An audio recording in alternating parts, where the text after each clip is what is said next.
All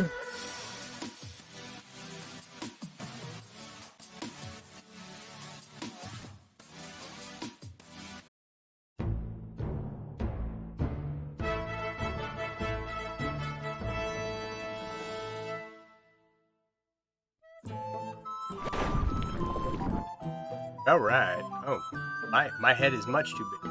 Hang on. Nope, not that one. There we go. How's everybody doing tonight? What's going on? All right. What are we listening to? I think I'm at a Renaissance festival, which I did not go to this year.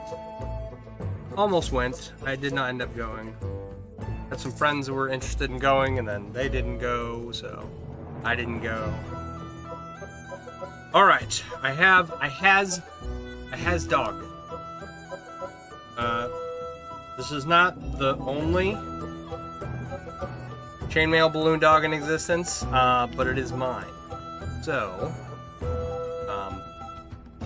we're going to make. We can position him in different positions, and one of them we can kind of stand like so, and I'm going to position him so that there's a little poop here. Why? Because. Why not? Put him. He's most stable in like a sitting position, seemingly.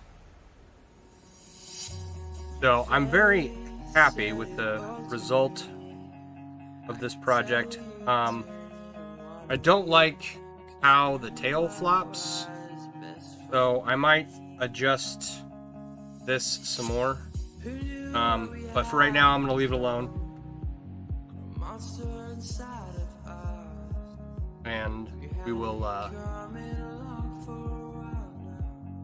we'll make him a turd. This is not my first poo sculpture. I have one. It's brass and bronze. I did not mean to make a poo sculpture when I made it. Brass and bronze tarnish is really easy, and so the shiny kind of coppery brown and yellow of the brass, they tarnish really quickly and turn it into kind of this muddy looking bird-shaped object.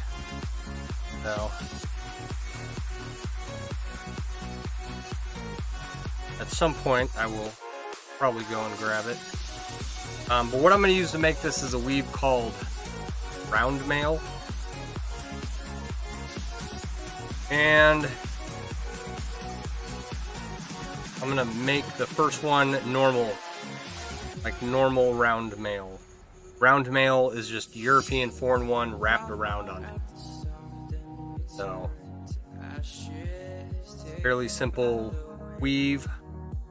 If you know European foreign one, you can make round mail. Weave names are not important. They're all made up. That's why you have weaves named Rhino Snorting Drano. It is a made up name.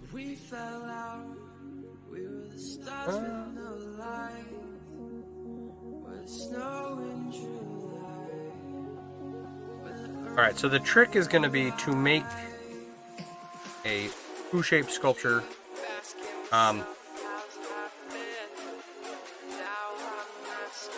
that is like the right size for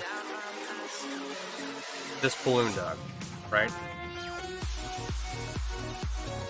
So that's going to be step one. Come on. Alright, getting this started with these small rings is going to be a pain, but I believe in myself. I think we can do it.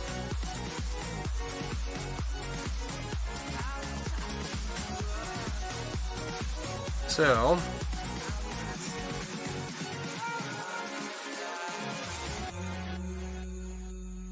if I cannot get like the ideal size, I have two advanced plans, 2 contingency plans. And the first one is I will make what I'm working on here a little bit larger. And then if that doesn't work, I will use a different ring size. So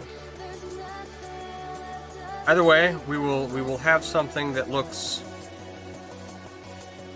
like a chainmail balloon dog at a chainmail poo.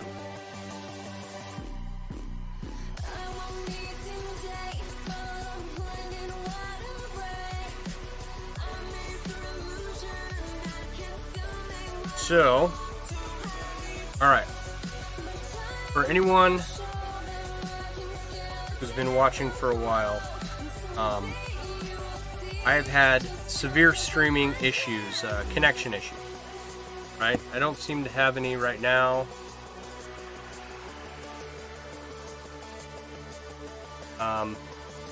Things seem to be working quite well right now, right? So, in order to fix those streaming issues, I ran an Ethernet cable from one side of my house to another, right? I changed internet providers. I bought a Wi-Fi extender. That didn't end up working. And then finally, I bought a Linksys mesh Wi-Fi system. I bought 4 towers. It was cheaper to buy 4. I only needed a couple for the basement.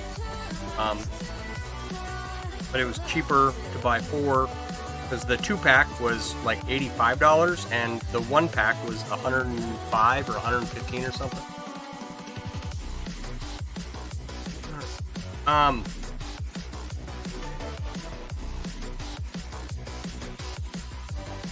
So I got the mesh network set up finally on Tuesday night. Now, I stopped streaming back in like November of last year because they had placed a fiber cable in front of my house. And I thought, oh, fiber, it'd be so nice to be connected to that. I can't wait. Well, I have been waiting. I have been waiting months and months and months and months to be connected to this fiber cable. So finally, after not being connected for 10 months, it got put in November. Last month in August, I switched service providers and then set up all this Wi-Fi equipment and everything. And I probably spent 6 hours getting those mesh Wi-Fi towers working. They did not want to talk to each other. Sorry, I didn't mean to spit all over my work. They didn't want to talk to each other. They needed a firmware update. It took me, like, I started working on getting them connected about 5 o'clock, and then I finally stopped at 11:30, something like that. So took forever, but finally got it done, right? So that next morning, yesterday morning, I got the email. It says, hey, would you like to schedule when you can be connected to the fiber out in front of your house? Like, the next morning. So I don't know if God was putting me through a character development process where I go through all these trials and tribulations trying to get my connection good enough to stream, and then, you know, rewarding me with access to that fiber cable. I don't know, but at the end of the day, we're gonna have access, hopefully if all goes well, next week. So I'm excited. Oh, come on.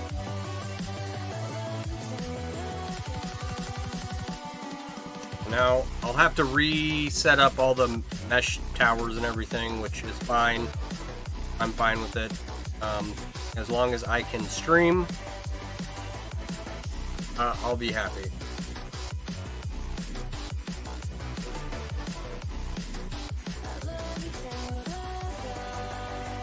Today, I didn't have any patients to see today.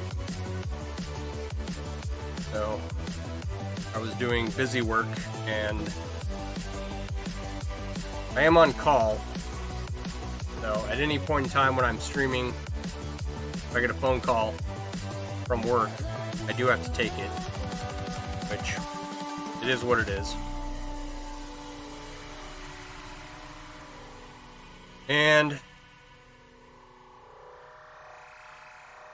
oh, I did my manly contribution to the house today. I was doing some shoring, cleaning up down here in the basement, and I found a outlet that didn't have a faceplate on it. So I thought I had a faceplate laying around somewhere, but I did not. I had to run to Lowe's and grab one. Spent a whole 61 cents. I don't like the look of outlets without faceplates on them, and just the risk I don't need one of the neighbor kids sticking a screwdriver in there to see what happens. So, got that buttoned up.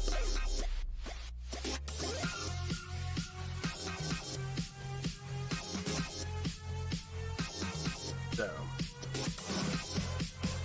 doing the manly tasks around the house of putting faceplates on everything.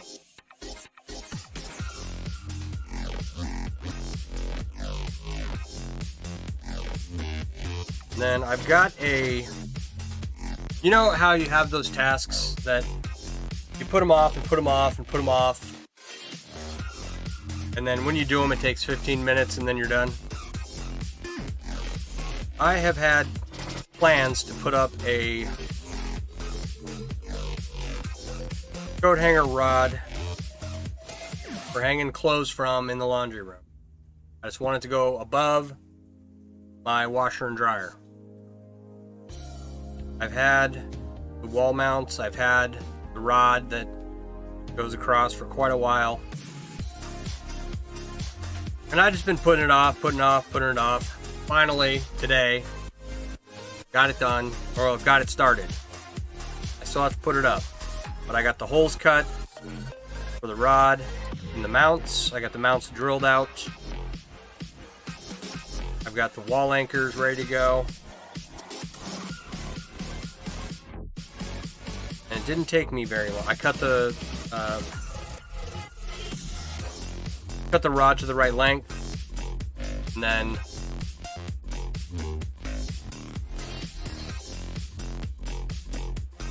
I coated everything in mineral oil, which mineral oil is usually reserved for like cutting boards and stuff like that. But I did not want to take the time to try and stain and seal all these pieces. Alright, so that is what we're making. Right? If you've ever made chainmail, kind of looks like box weave, but it's box weave taken one row wider, right? So instead of being 4 rings wide, it's 6 and then just wrapped around on itself. And then we're going to take this, make a long strand, and tie it in a knot. And I did that one other time with another piece of round mail, and it looks like a little poo. Goodness. This kind of looks like it'll be the right size. If it's not, if it's too small, it's a rinky-dinky little poo that gets lost easily, I will attempt two other poo sculptures. But I think this might actually work really well. And hopefully it'll use up these rings. These rings are the same size I used to make the chainmail balloon dog. And I have a little bit left over. Hopefully just enough to make this turd. Then I won't have to worry about having extra rings for no reason.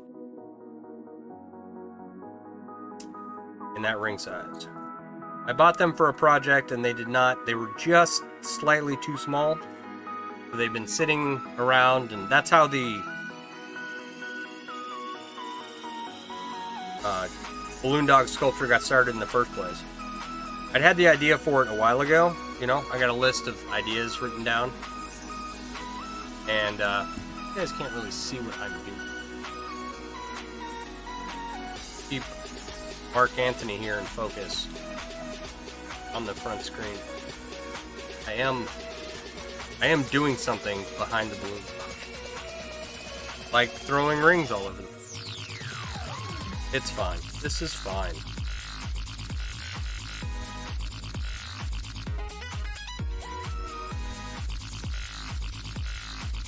But you guys on the overhead. Want to zoom in a little bit? If you want a different view, you can go to all of your regular Facebook platforms and find me there under the same username. Except for, well, I'm not live on Instagram. Tried it once, it was terrible. I've never tried it ever since. Maybe one time in the future. No? So,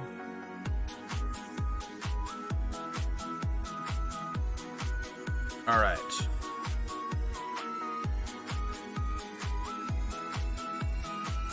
Usually I have a few comments by now. So, curious, can anyone hear me? Sometimes equipment stops working for no reason. Like it reads that my microphone is working. The phone, the microphone should be working just fine. I don't know. Alright. Oh, thank you for liking the live. Much appreciated. So, I do have work tomorrow. I am, like I said, I'm on call this weekend, so got work all ready to go do tomorrow, which is good. We need more work at my job. So I'll get that knocked out, and then hopefully, mic's working. Thank you. All right.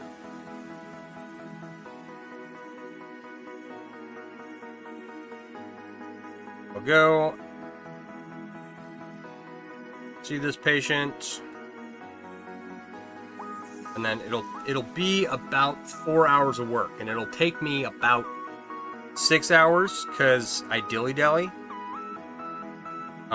You know, and it kind of the work kind of breaks itself off into sections. Like, you got to do all of this and then take a break. And then you can do all of that and take a break. So, it's not... Can't see my face up there. There we go. Kind of.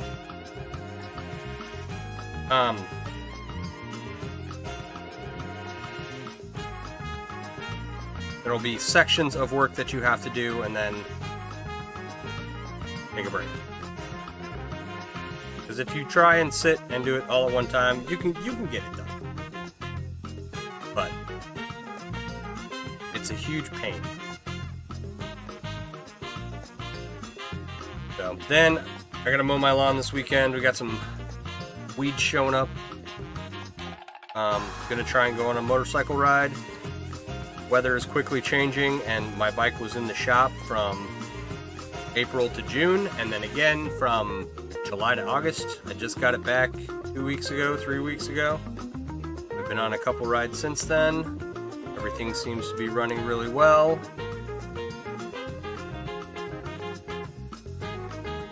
So, those are my weekend plans. I'm not going to grill out this weekend. What have I got? I don't know what I have in the fridge.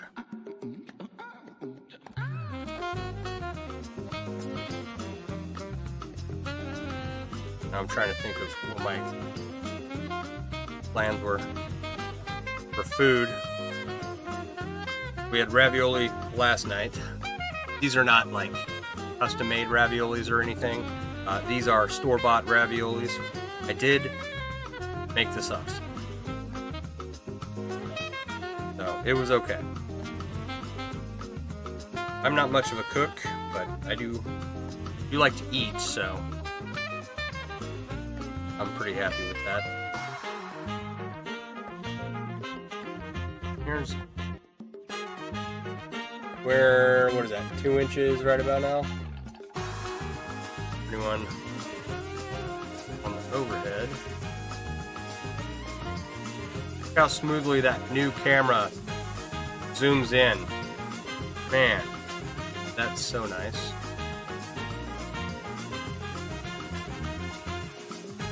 Alright, new cameras, new lights, new setup. It's new connection. That's important. We got the whole fiber internet coming. Now I gotta figure out my bill. I got a bill in the mail. They're not supposed to be mailing me anything. T-Mobile. Right? All my bills, it's automatic deduction out of my account. So I gotta figure out, I'll call them next week. I need to call T-Mobile, and I need to call a garage door repair service I had come out and put up a new garage door opener. The garage door opener had an LED light on it that was supposed to last 10 years. This thing didn't last 6 months. So some comments in this live were filtered. If you commented something and you don't see it pop up, the filters are on. So find another way to say what you were saying, or I don't know. But yeah, so I gotta call this garage door repair service. I need them to fix the light in my garage door opener and fix the weather stripping along the underside of my garage door. Because I'm a genius. I called to have them fix the garage door opener, and they're like, "Sir, do you need anything else? We'd love to help you with anything we can provide. Perhaps do you need the weather stripping under your door replaced?" And I said, "No, I think it's fine." Not thinking at all, and I didn't bother to go check. And then when I finally got out there and took a look at it, I was like, oh yeah, I do need that replaced, because there's about 6 inches of gap where the weather stripping on the other side of the garage door is gone. Thank you, Patrick. Appreciate it. I've got the new fancy light over here. I have some lights behind my head, which you can see on other platforms that change color. I got that, it's the flexible light that goes over your desk workspace. I got one of those. I have a ring light, and then some LEDs above. I'm assuming you're talking about that one. This one you can control with an app on your phone and make it do different stuff, like dance to music and whatnot. It's cool. So, and what I learned in my rigorous study of streamers is that lights are very important. They draw people in like moths to a flame. So people don't really pay attention to what you're doing, they just like your light. No, I'm just kidding, I made that up. I got the light because I wanted something entertaining, cool going on in my background, like other cool streamers. If I could get this set up, there's a kid, I've only ever seen a clip of his stream, but like every time someone likes or shares his stream, he's got like flames that shoot out of something, and he has pyrotechnics and a huge light system in his room. Don't ask me how it works, I have no idea. If I was able to comprehend how to operate such a system while streaming and trying to make chainmail at the same time. Yeah, I would love a setup like that. That would. So, but for now, I'm happy with my purchases.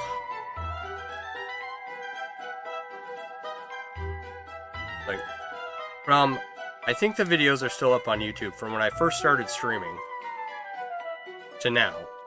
There's been upgrades over time, right? And this setup is by far the best one I've had. I'm I'm very happy. All aside from whatever music we're listening to right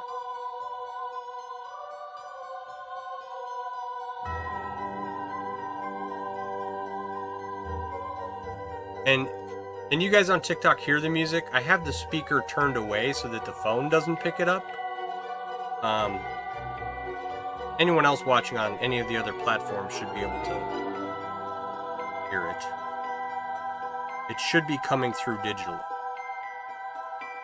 And I would set it up that way to stream on TikTok, but I will only be using my phone to stream to TikTok because if you use your PC, you have to spend 50% of your time gaming.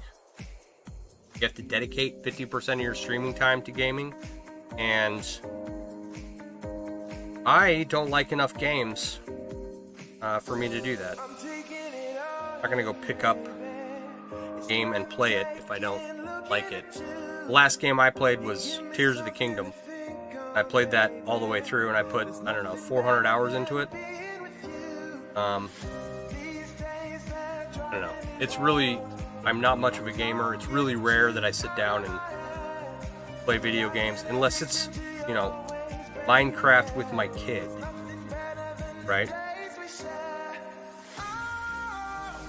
And it's not any fun to play with him because he has all the time in the world to get good, and he's gotten very good. And so whenever I play, I just die the whole time. The time period where I'm better at video games than my son has long since passed. There was a time, and there's a number of older video games that I'm much better at than him still.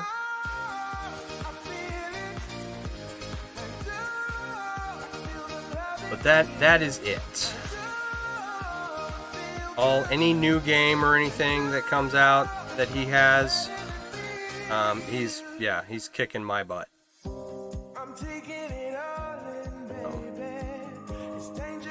That's okay.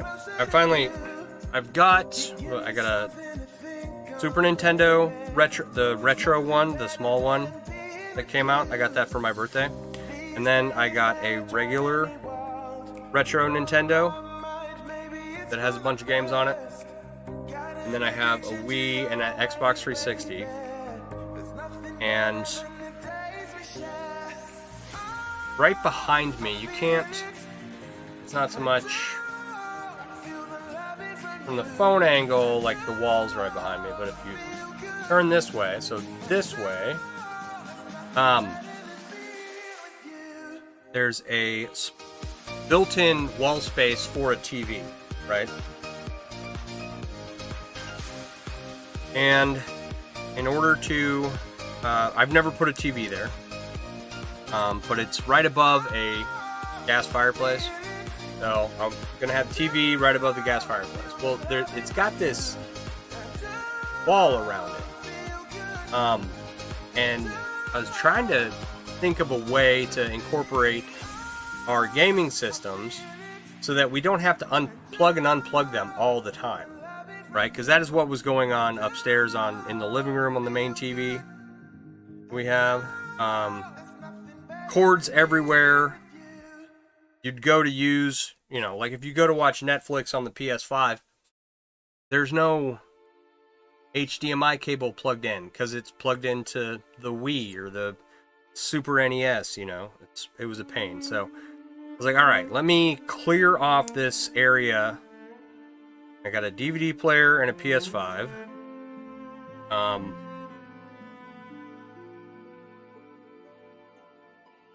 and then a sound bar, right? So it's a lot less cluttered. It looks nicer. And I brought all the other gaming systems down here, and I was trying to figure out a way to incorporate, I'm going to get a TV for the basement and connect all of our gaming systems to it so we can just play whatever one we want, right? So I was looking into, they have like hide it mounts that mount to the wall. They're kind of hidden. Like the connections are hidden by the consoles. But if you want a Wii wall mount, you're going to have to find someone to 3D print it for you off of Etsy. Right? Which, fine. Like, I was okay with that idea, but I didn't like the look. I wasn't thrilled about it. So, what I've decided to do today, as of right now, and this is subject to change, nothing's set in stone right now. I'm going to go to Pipe Decor, and I'm going to buy a bunch of different size of pipes and connections. I'll probably do like 1/2 inch, 3/4 inch pipe, something like that. And I will build out a shelf that fits into this little area, so that the only thing I have to do is like put the wall mounts on, screw the pipes in where they need to go, and then get wooden shelves for all the consoles to sit on. And I'm going to run the cords along the back of the pipe, and I'll run lights back there. We'll hook up, some cool lights, put some lights behind the TV. And that will be our little gaming center down in the basement. That way, because my son has a PS3 in his room, a PS4 in his toy room, a PS5 in the living room. That's going to stay where it's at for now.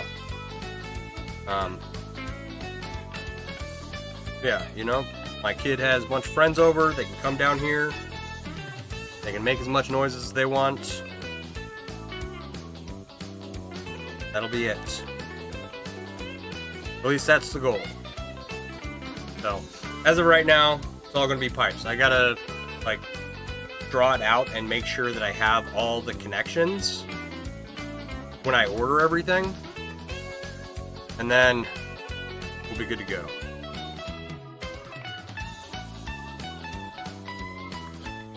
Take some measurements, figure out how many consoles I have so that I can... What I need to do, I need a PS5 with a DVD player.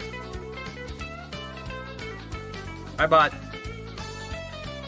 the PS5 without the disc reader. Dumb move, but I was like, I didn't have anything else to do. So I thought I would play... This is... Okay. So I'm not going to stream for my PC and dedicate 50% of my time, or 50% of my streaming time to gaming content so that I can stream from my PC on TikTok, right? Not going to do that. Because I bought a PS5 to play games on. And then the only game that I ended up spending any time on was Tears of the Kingdom on the Switch. My son's Switch, not even mine.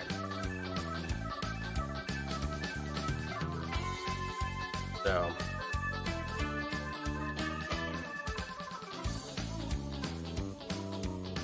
I did, however, figure out that I like...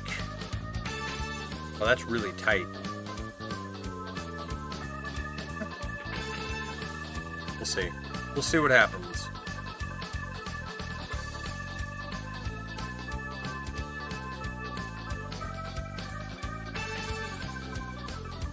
It does... In order to take this and make it look like a turd, it does have to, wrap around itself into a knot.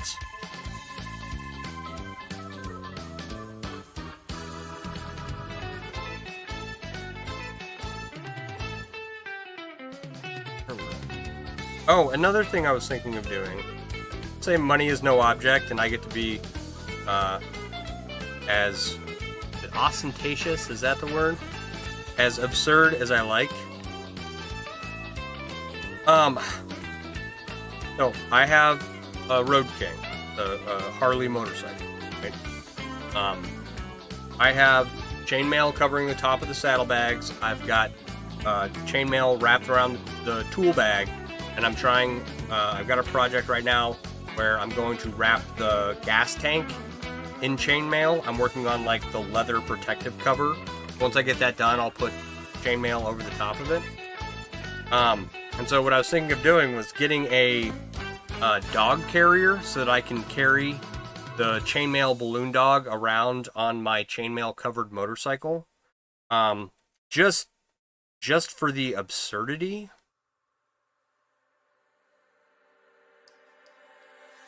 I think that would be fun.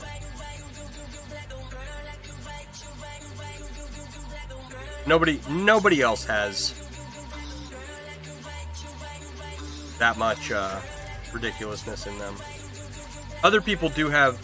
I've seen 2 other motorcycles with chainmail on them.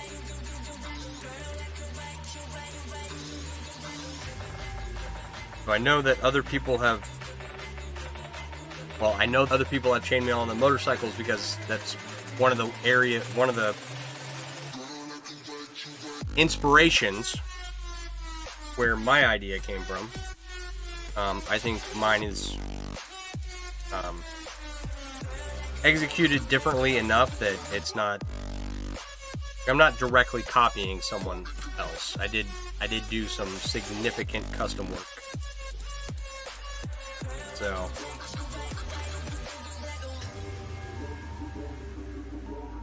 Yeah, a motorcycle covered in chainmail with a dog carrier bag attached with a chainmail balloon dog in it. That would be cool.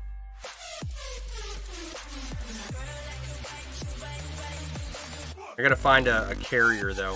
I was looking at dog carriers for motorcycles, which I'm not a fan of that idea at all, right? Taking a live animal and putting it in a carrier and riding around with it. And I know that people do it. In a car is one thing. On a motorcycle where you're subject to other drivers,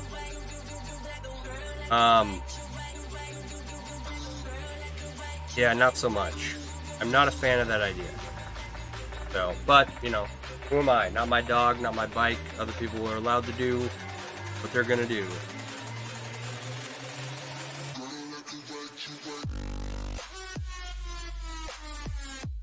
It's like, I would never take our family dog and put him in a carrier and ride around on my motorcycle with him.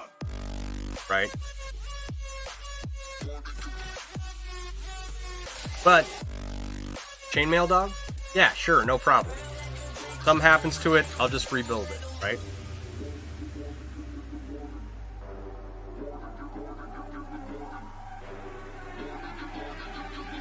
So, gotta find a carrier. Most of the carriers I found were very blah, very commercial looking. I did see some, like, I don't know what to call them. They look like space helmets, right? I don't think a space helmet looking dog carrier would look good on a motorcycle covered in chainmail carrying a chainmail dog. But it was an option. It was a better option than just your generic run-of-the-mill dog carrier.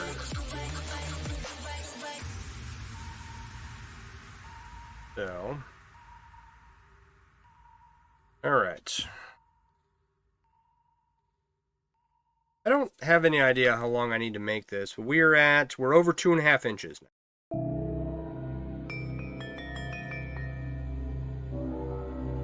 So, let's guesstimate. I'm gonna guess 6 inches. We need to get this tied in a knot and see if it works. Right? Let me run and grab my other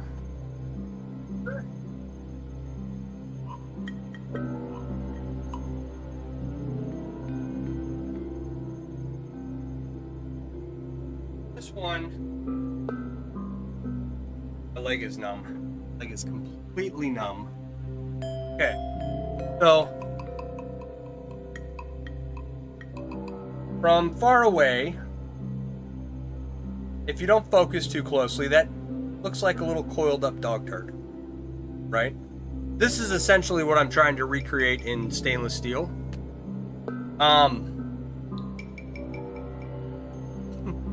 This is what it'll look like, right?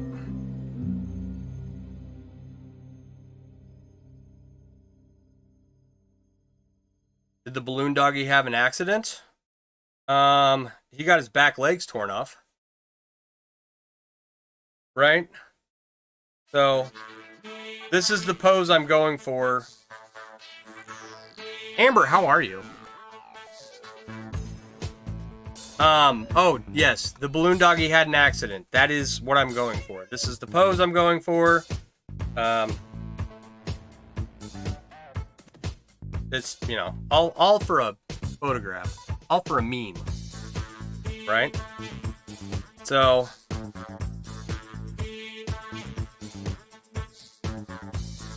Alright, but the balloon dog did have an actual accident. Thank you for the heart. So good to see you.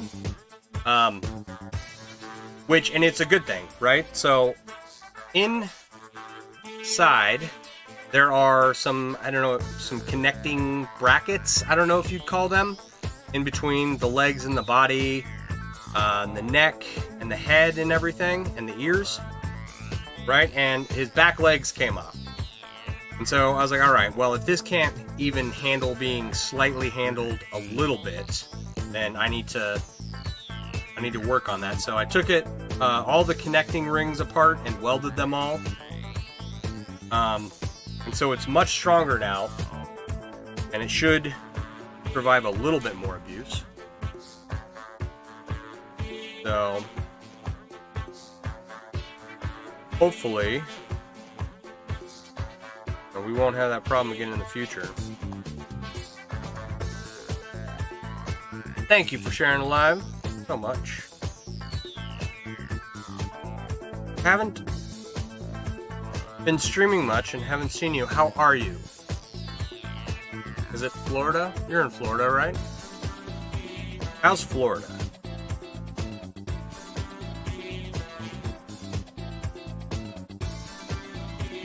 So,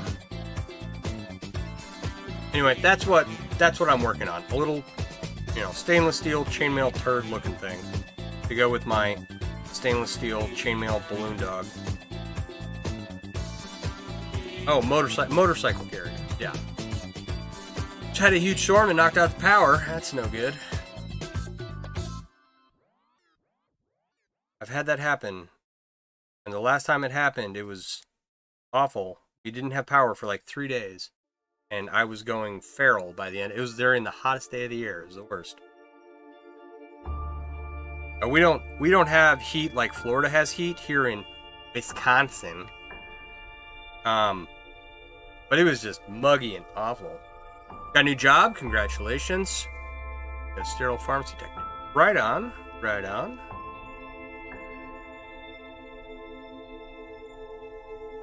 I've known several pharmacists and pharmacy techs over the years. All good people.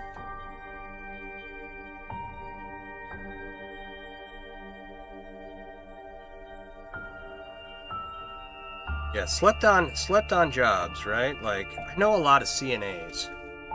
I don't, like, CNAs are important. It's an important job to have, but I could never do it, right? Could never do it. Okay, there's lots of other, like phlebotomy. Phlebotomy's a good job to have, right? Doesn't take a lot to get into, about as much as a CNA. You can get more advanced as you go along, but, you know, your basic phlebotomist doesn't take a lot to get into it. Just like your basic CNA. Pharmacy tech. I don't know how much school does it take to become a pharmacy tech. You'll be making meds at your new job. You're compounding specialty lab. Nice. Hence the sterile part of your job title.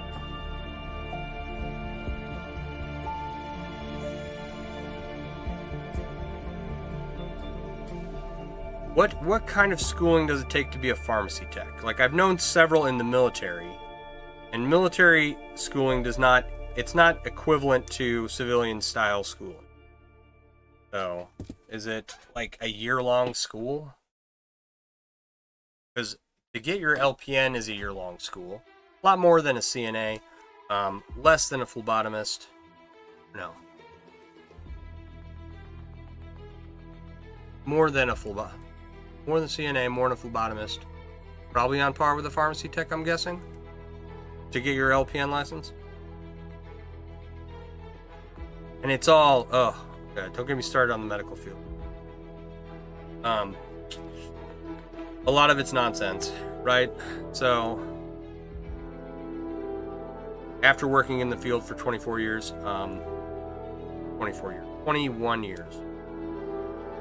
I became a nurse in 2004.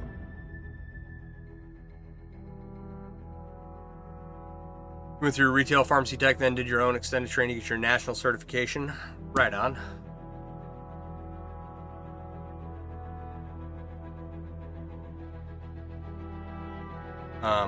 Okay, so when it comes to nursing in the medical field, my thoughts are get rid of colleges, take them out of the equation, and turn everything into on-the-job training and make hospitals actually training hospitals, because that is how you learn to be a medical professional, right?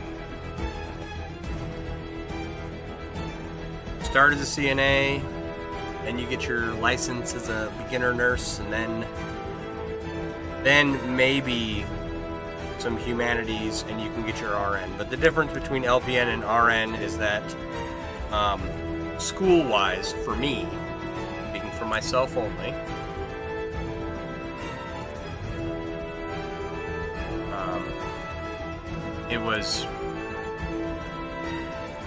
there wasn't enough significant difference to make going to RN school worthwhile, right? The end result was I got a piece of paper that says you got to pay me, right? But you don't need, what do you call it? It's gonna work. Okay, I'll just keep going. You don't need, all your beginner coursework for nursing, right? You need to go and learn your job on the job, and then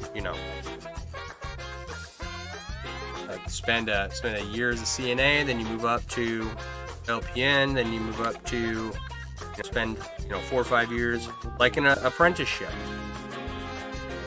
First you're an apprentice, then you're a journeyman, and then you're whatever. Now you're doing your sterile through your new job. You're saving like $18,000 to do it through work. Nice, good work.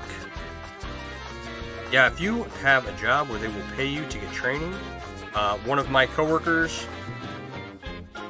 went through, got some wound certifications, and just got a new job. So now I'm taking on all of her patients because she is out of here. Which, good for me, I got more work, but, also, I have more work to do. Can't party all the time. When they pay you to do it, it's done in houses, they teach it. Nice. That's it. Very cool. Congratulations on your newfound success.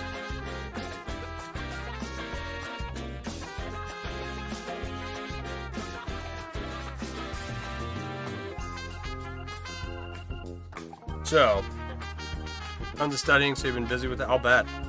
Yeah, I remember being in school and okay.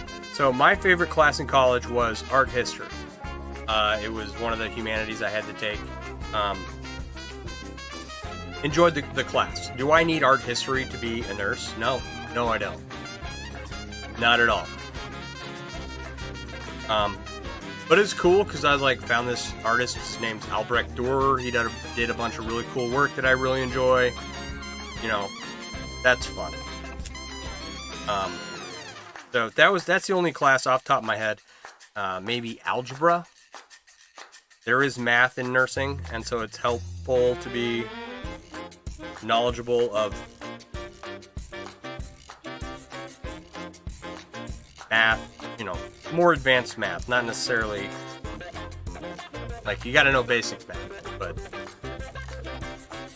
if you get into certain fields like hematology, oncology, there's a lot of math. There's a lot of conversions, even just your routine drug conversions for everyday nursing. A lot of math. You're excited for the full sterile gown of training? Nice. I'm excited for you. Congratulations. And a lot of places will do that. Like, I can only speak from a nursing perspective. There are hospitals that will pay for nurses to get their degree, right? The LPN to RN program. That was not what I got into. I got into, I went through the military's LPN program, and then the government paid for my schooling, my GI Bill.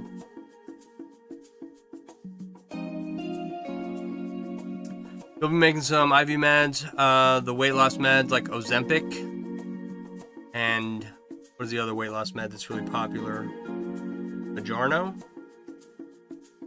Mounjaro.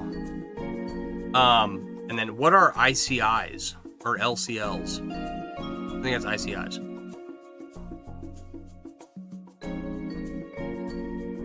Intercontinental idiots.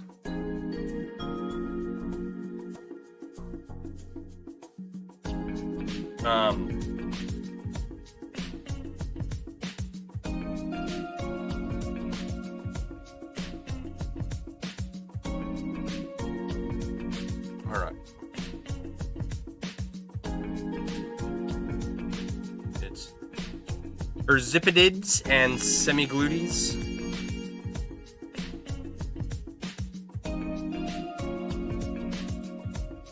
So, I've never taken Ozempic or anything. I don't know anyone who's on it. Has anyone you know gone blind taking Ozempic or any of the other weight loss drugs? I thought there was like a study on that. Talk to text, can't spell those meds. Fair enough. I had a talk to text program, and it was pretty good. Like, it learned. Not only did it have a medical dictionary to pull words from, so if you had a disease process or a medication name, like ciprofloxacin, fairly common medication, it would be able to pull that up, right, and spell it for you. But they took that away. They said they weren't saving enough money on that talk-to-text program, and so now I just have like the generic talk-to-text, and I'm constantly going in and having to edit my notes and everything to make sure that it says what I'm trying to get it to say. It's so annoying. No, but I'm not in charge and I don't make the decisions, so. I did get some kudos the other day. There's a pet semi-glutide, yeah, okay. I did get some kudos from my boss. So, they want opportunity for advancement for everyone, right? So they want you to get involved in certain things. They had asked me to become a trachea ambassador. Which is like go and like help people work through their anxiety of working with trachs, right? And I'm not someone who can teach, and every time I've ever been involved or in a teaching position, that individual quits, right? And I had it happen enough time that I noticed that there was a bad pattern going on. So I stopped doing it. It was not a skill set I don't even know where to begin. Nope, no issues with the meds when you were retail pharmacy nor in the special compounding interest? Oh, right on. Okay. Okay, so anyway, I don't get myself into positions where I teach. I know I just said that to become a nurse, you should work, it should all skip school, make it all teaching hospitals and work your way up, right? But I couldn't be a part of that because I'm terrible at it. So this that I realize that suggestion is ludicrous, but also Bible, and here we get the puzzle piece of death coming. Come on. 5. So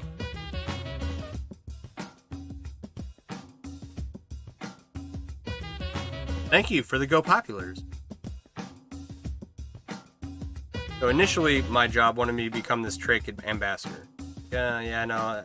I explained to them, what happens. And I don't seek out management positions.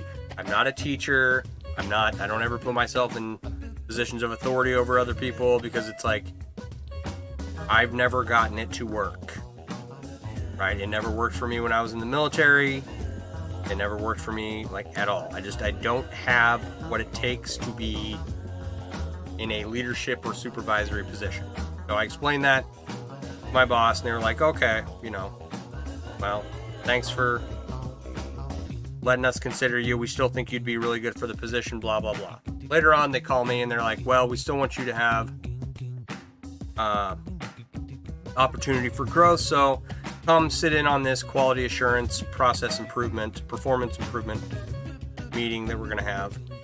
And they're just kind of going down this bullet list of you just people who are your learning style to teach them. We learn differently. Yeah, no, I mean, I've never come across someone who could pick up what I'm putting down. I don't know why it's never worked, and that befuddles me. And so I just okay, I don't have any natural inclination towards these types of roles. I don't have any skill set in here. I don't know what I need to work on to improve it. So I'm just going to leave it alone. You know what I mean?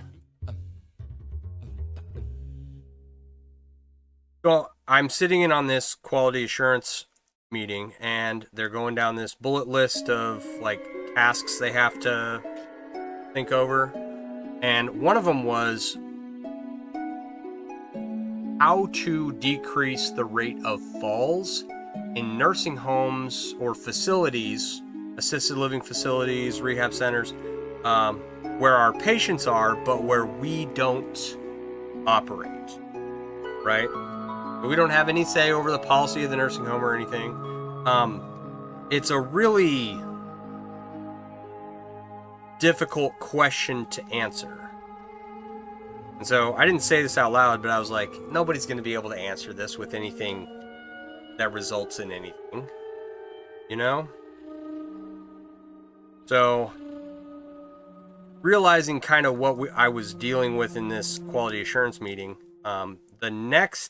one of the next questions was okay, how do we improve retention amongst our employees?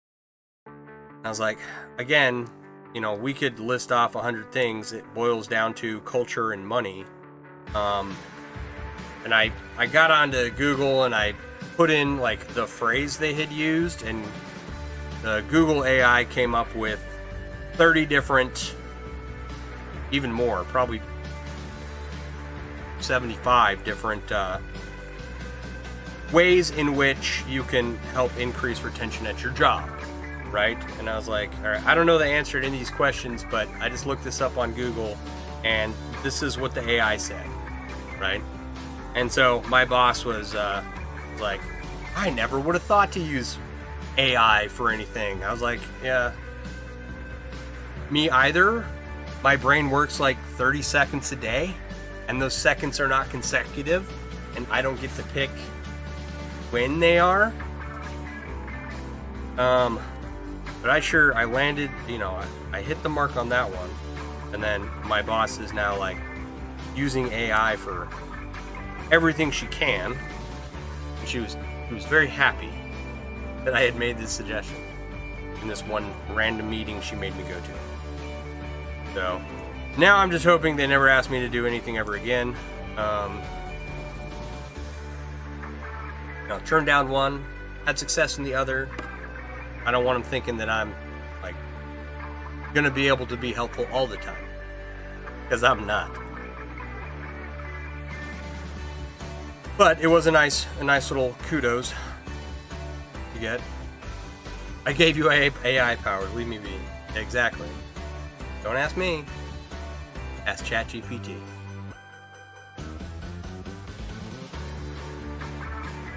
And this is not like an endorsement of AI. I don't.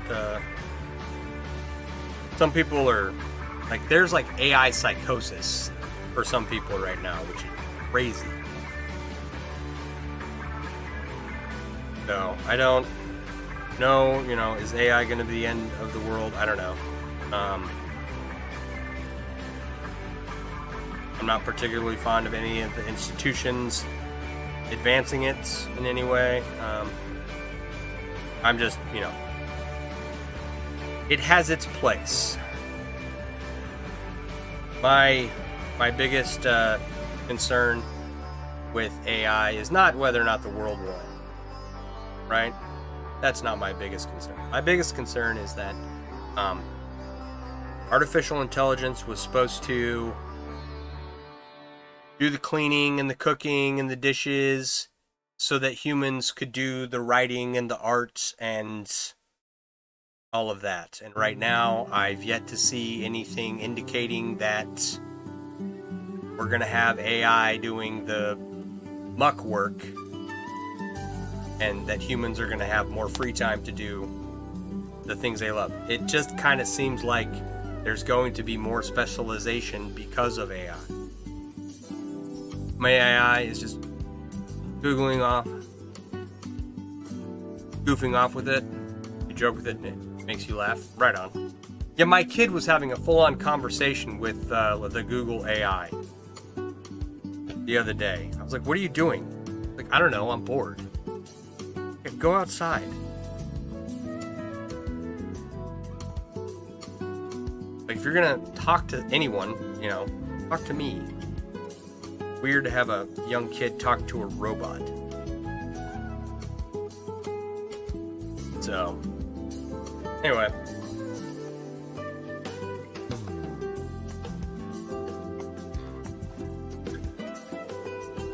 I don't know what other growth opportunities my work is going to provide for me in the future. I don't want anything to do with them. I want a peon position where I go to work, I do my job, and then I go home and I'm left alone. Right? Maybe I should go get a factory job. I'd make less money, but I'd have more hours. I don't know. Just something. I don't know if I don't do mindless work right now. Being a nurse, you're never doing mindless work. That's actually part of your job, is the ability to think through your patient's dilemmas and to foresee problems in the future and potential solutions. It's like 4 a.m. and insomnia happens, your AI, and you end up laughing. Yeah, mindless assembly line work. I don't know if I'd like it, but it's tempting. Just be a body that presses a button.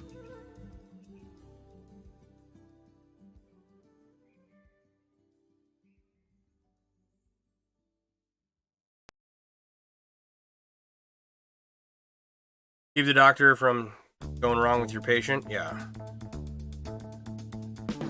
There's a lot of that. There's a lot of that in the medical field in general. There's not a lot of that. I'm not going to say there's not a lot of that in home health. There's significantly less in home health than the rest of the medical community, I would argue. Right?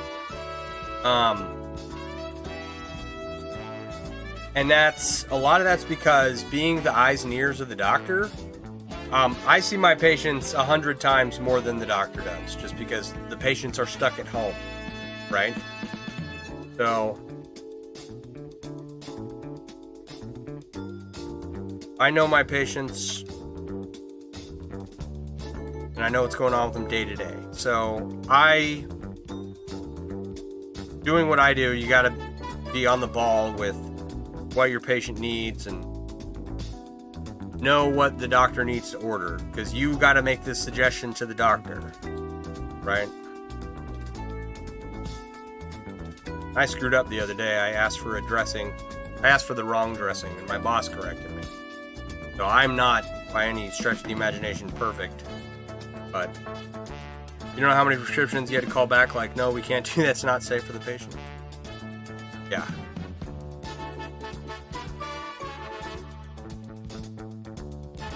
No, doctor, we don't prescribe Thorazine anymore.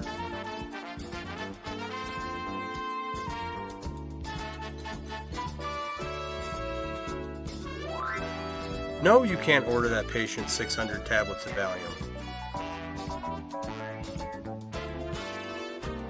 Yeah, there's a lot more, like, with medications especially,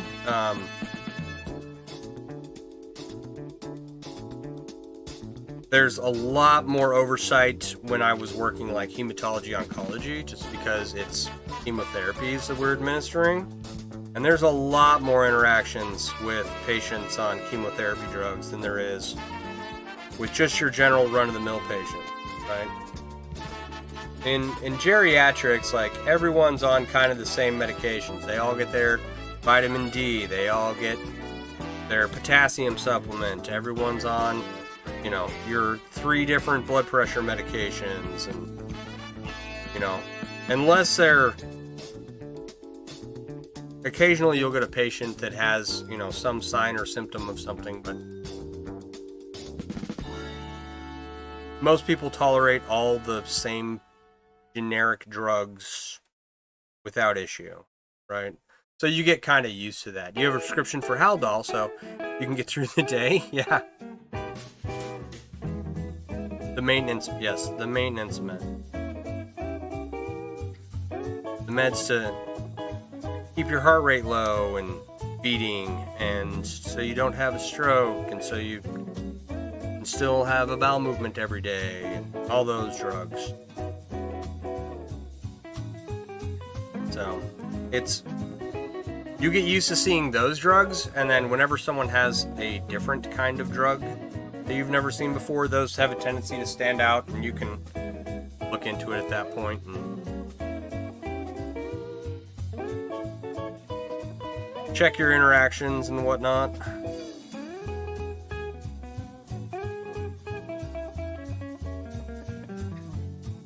Yeah, I used to fill all those medications every day.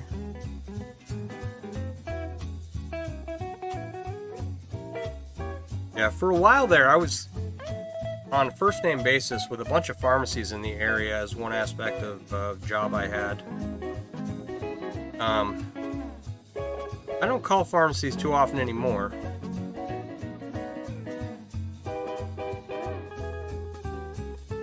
Mostly, it's a last-ditch effort to get a quasi-recent medication list. And that's if the patient has multiple doctors and all those doctors are calling it into the pharmacy, and the patient doesn't have a copy of their medication list at home, right? But you don't have to do the basic work anymore. The drawl, mind-numbing work. Oh yeah, there's no way this is gonna work. Maybe it will. I don't know. I'm gonna keep going. I'm just gonna keep going until I can tie this in a knot. And if I can get something kind of similar to that, then great. If not, I don't know. Twitch says TikTok is now glitchy. I paid a lot of money for TikTok to not be glitchy. That's no good, but that's okay. Alright, let's see here. Not focusing.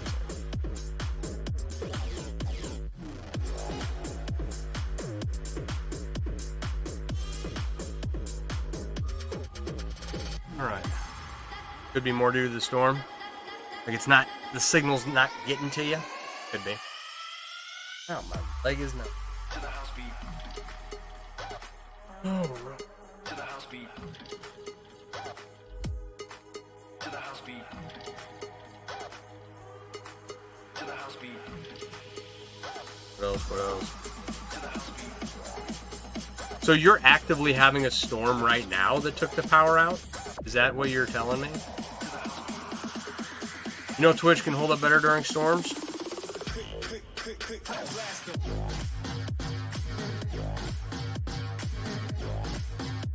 Yeah. I don't know if I could live in Florida. I visited. It's nice. Not opposed to it. I suppose, like, okay. The weather in Louisiana was very similar to the weather in Florida. There off the Gulf Coast. I lived in Louisiana for a while, and I did not appreciate it for what it was. I wanted it to be something different, and it was not that, and so I never had a good time there. But after I left, I appreciated it a lot more. The experience, right? Because then by that time I had been exposed to something worse.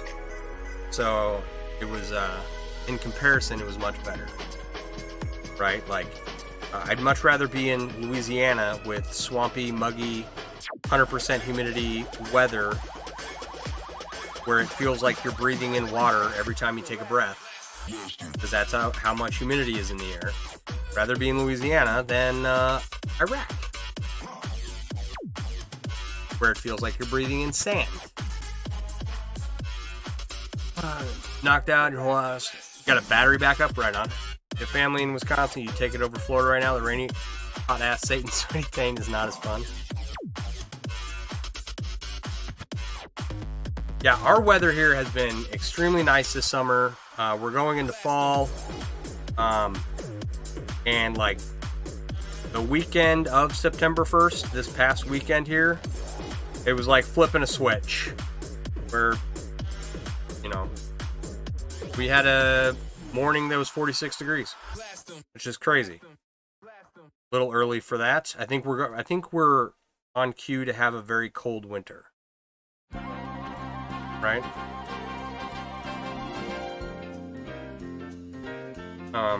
We had 6 inches. We are at 5. Roughly, almost 5, 4 3/4. Yeah, 4 3/4.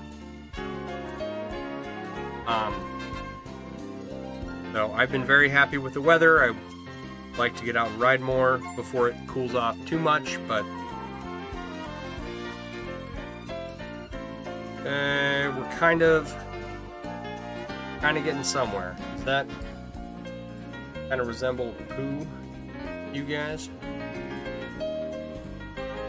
Now the question is, do I have enough rings? This is all the rings I have in this size. It's got to work in this size, and then I have some that's already woven into another weave, but Vivek, how you doing? Off of YouTube. We don't get too many commenters off of YouTube. How you doing? Yeah, I definitely need $10,000. I don't even know if my YouTube's hooked up to get money.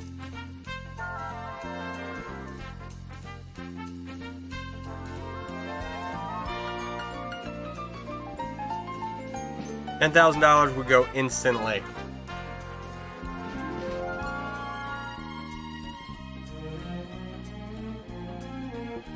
Actually, speaking of money,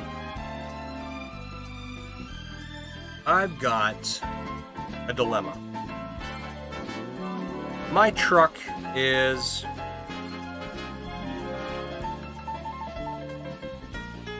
$14 years old.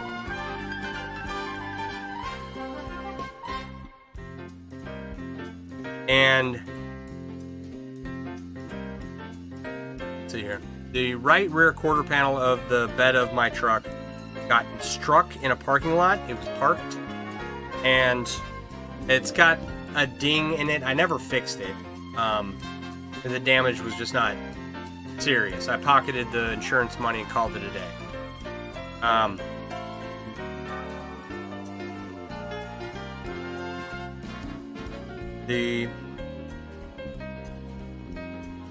What has happened now is that was like 5 or 6 years ago, right? But now I've got this little tiny patch of rust, little cancer right above the right rear wheel well. Mac, what's going on?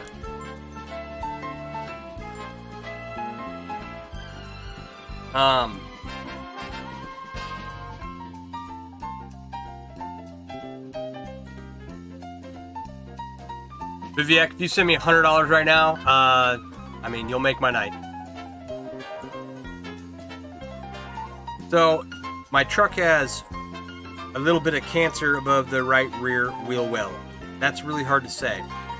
And it's got a little rust spot there on the outside of the truck. Up till now, it hasn't been a concern. That damage from it being hit in the parking lot, but I think that rust is coming through from an unseen portion of damage that I didn't see. And,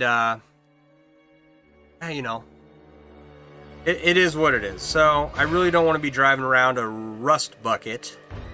But my truck is paid off, right? And I've had it for quite a while. Sand a little and seal that bad boy. That's what I should do. That's what I should do. I should definitely do that. However, there's a lot of options on Broncos at the Ford dealerships, and I'm very tempted to go get a new vehicle sooner rather than later. I really shouldn't. I should sand it off and paint it, you know, just a little Rust-Oleum to fix it up, to prevent any... You got a spot in the back of your van, you have to do it too. So, yeah, that's my dilemma. Like, I need a new blower motor. The blower motor is going. It's not gone, but it, you know, when it was hot, and you had the blower motor all the way up. You liked in your subbing? Thank you, Vivek.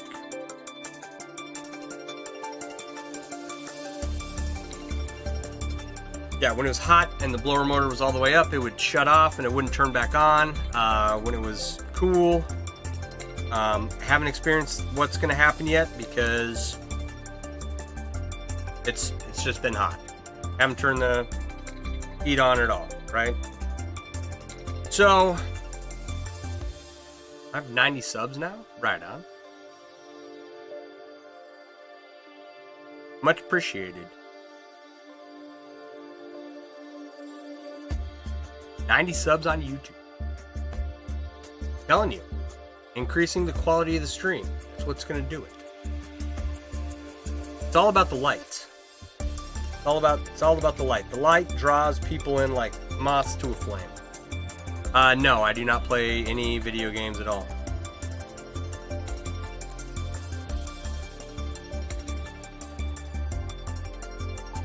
So, yeah, okay. Blower motor. What else is wrong with my truck? I don't know. I've had a bunch of stuff fixed on it. And so, like, half the truck's, like, brand new. But I don't want to drive around a rust bucket. So I'm torn.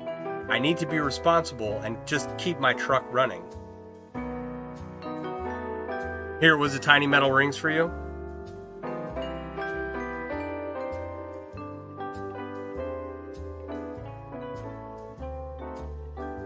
Yeah, I suppose like, you know,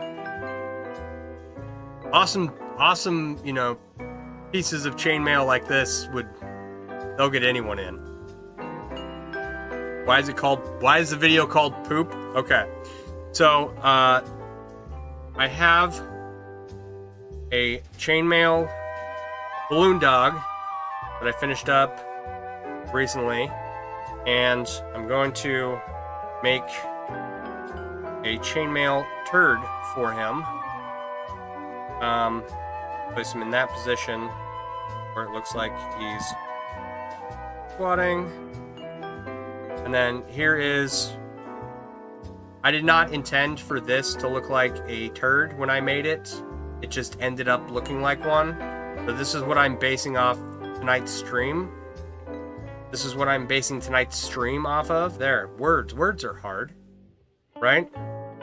And so I'm going to make a stainless steel one to match my stainless steel chainmail balloon dog.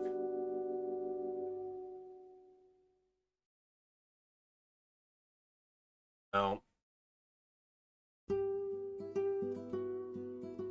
sit, doggy. And I'm working on it right here. It's kind of coming along. We're getting somewhere. Oh, we're actually closer than I thought. That might actually work. Okay. I hope we have just enough. It's not a rust bucket, don't say that. At least it's better than nothing. Yeah, it's not terribly rusty yet. I can see it forming. And I see so many vehicles in my area that, you know, the body of them is just falling apart from neglect. So, gotta do what I gotta do. No, I'll get my truck into the mechanic, get that blower motor fixed, and then get some sandpaper and some Rust-Oleum and just paint a spot on it. I was actually thinking of, okay, so my work car just got struck at a gas station parking lot by someone cutting through the parking lot to avoid a closed intersection. And I took it to a shop that did work on my truck before. And they were very efficient about it, right? And when my truck got struck in the parking lot,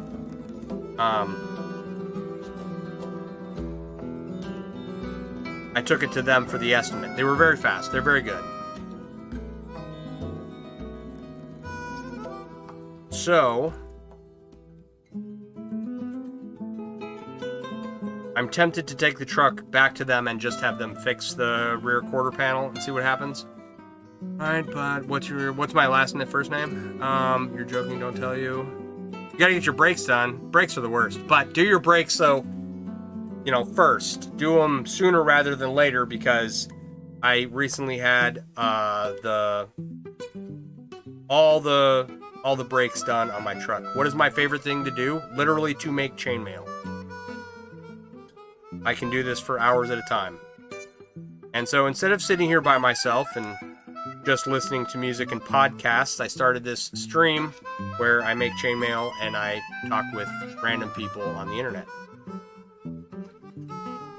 But yeah, I had to get new brake pads. I had to get new other brake parts that I don't know the names of because I'm not a mechanic.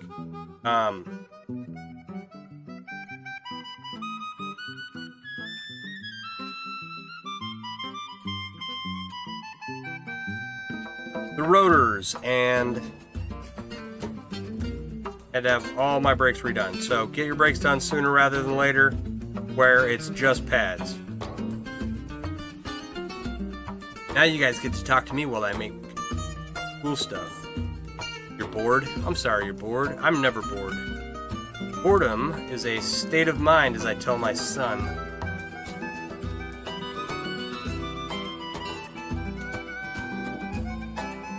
All about finding ways to entertain yourself, or to be entertained with whatever you are doing. At least that's what my father told me when I told him I was bored growing up and he didn't want to entertain me.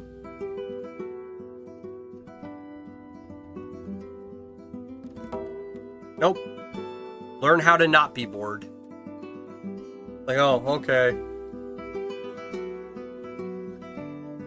Viviak, you do whatever you feel like doing. You don't like chainmail or you don't like the stream, I ain't holding you here. But I do appreciate you stopping by. Thanks for the comments. It doesn't get much more exciting than this. We are opening and closing thousands of tiny metal rings and weaving them into shapes and different things. And we do make a bunch of different stuff. And it just kind of, you know, it is a craft that takes many hours and much dedication. And at the end of it, hopefully you get something cool. Most of the time anymore, I get something cool. Rarely do I make things that I don't like at this point. Right, rarely do I end up with what. So rarely do I end up with something I wasn't going for. Like I don't fail too much anymore. Knock on wood. But like some of the projects were not successes, but they were not failures also. Just chains and rings. Yeah. Yeah, pretty much. And pretty lights. Is that what you need? You need me to just move my head? Watch the light. You won't be bored.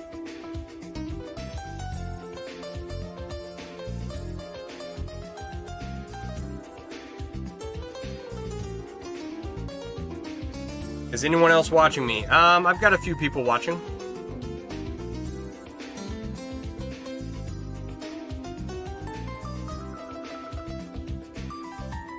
It's Friday night, and it's early on a Friday night. So, as the night goes along, more people will show up. You're 10, so you play Roblox? How are you? Okay. You were going to give me $10,000, and you're just 10 years old. At $1,000 for every year? You have to look at getting full set of the scale mail armor that you got to model at Ren Fair this past season. Yeah. Yeah, actually, I know the owner of the booth that you went to and saw your picture posted on their page. I think I told you about it. I was like, she looks really... Oh, okay, I know who that is.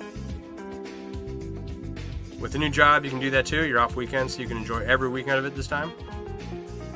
There you go.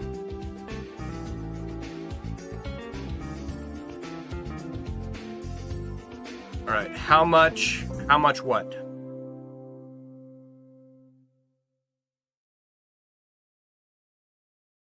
Yeah, I almost went to Bristol this year. I didn't have any intention of going. But then friends of ours wanted to go. But then they couldn't go, and we didn't end up going. And it was like I had a really light August so far. So the bank account was not as full as it should be before you go to a Ren Fair.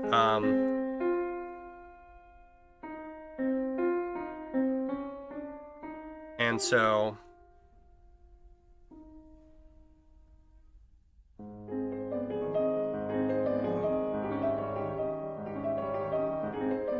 What else happened? Oh, I just spent a bunch of money on getting my bike repaired. The second time this year. So hopefully it stays out of the shop for a while.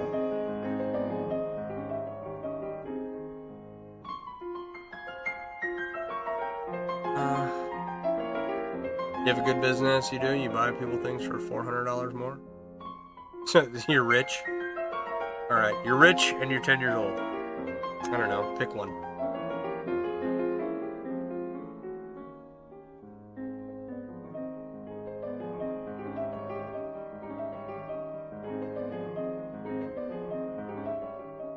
You can buy so much Robux. Uh-huh.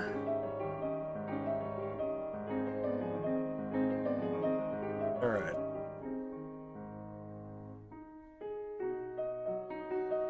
So, yeah, I was gonna go. Didn't end up going to the Renaissance Fair, but then it all worked out in the end.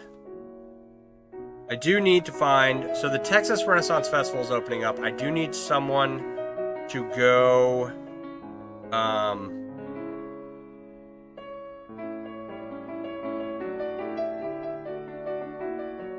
I'm looking for a horn, a musical horn.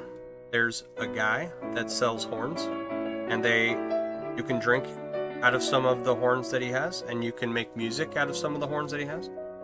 And there is call it.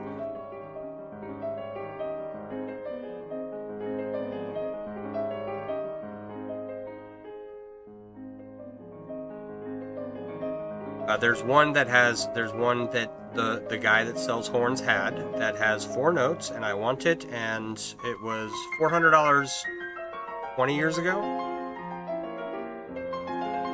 So I'm willing to pay more than that for it now, but I would need someone to go. How old am I? I'm old. Yeah, you're 10.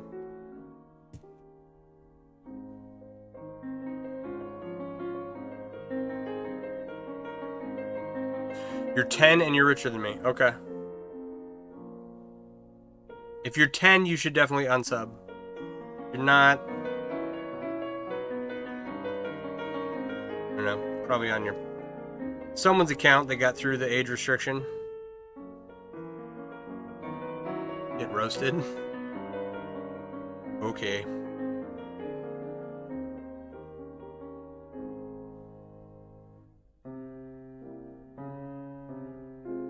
So, all right. So how do you get someone to go shopping for you in another state for an item? And I don't know. I need to find the vendor, but as far as I can tell, they're not online and they're not.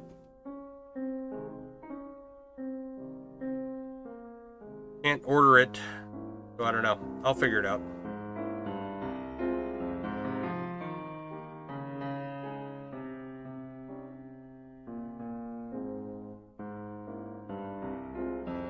When I went to Bristol, I did not see anyone selling what I'm looking for. I think it's only one person down in Texas at the Texas Renfest. And the only reason that I am willing to put up that much money for something like that is because there's very few items that I passed up in life that I didn't, there's very few items that I regretted purchasing, or regretted not purchasing, right? But that's one of them. So I was, hey, maybe I can convince someone to purchase it for me, and then I'll pay them back, or I think this is just gonna look like a pretzel.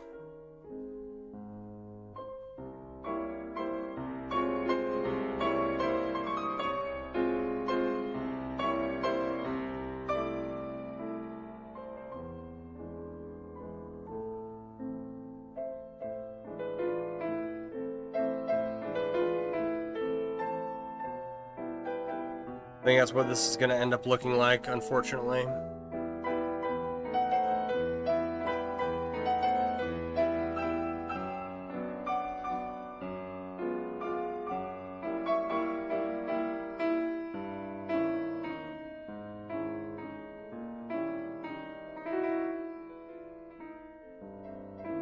Is what it is. this is going to end up looking like, unfortunately.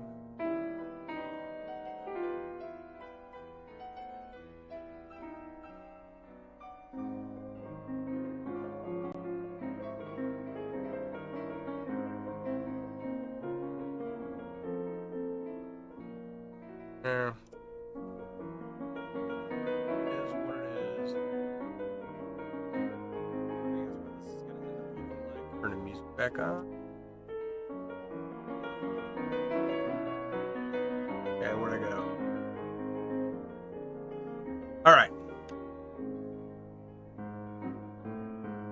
Moving on.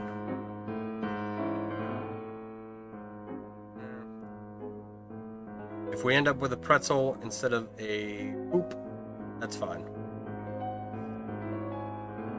Back up. Yeah, where'd I go? Right size ring. Alright. Some of these rings did get mixed up in the making of the balloon dog. Moving on. Right?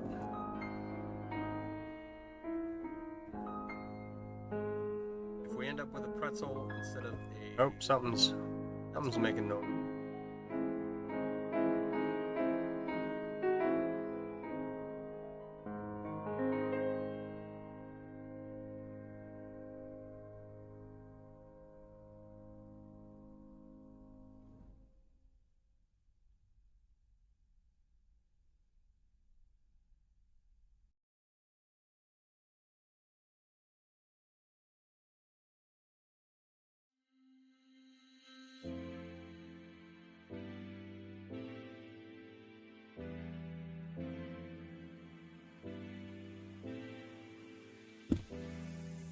Take a step back to look at it, realize we never had it.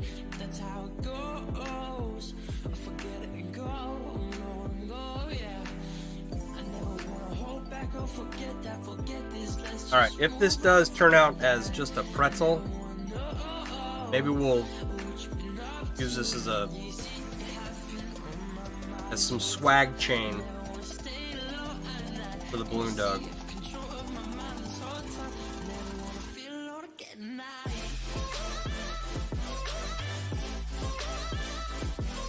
I don't know.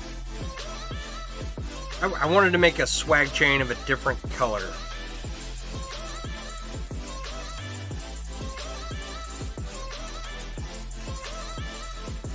Use like some anodized aluminum. I don't have any really on hand, but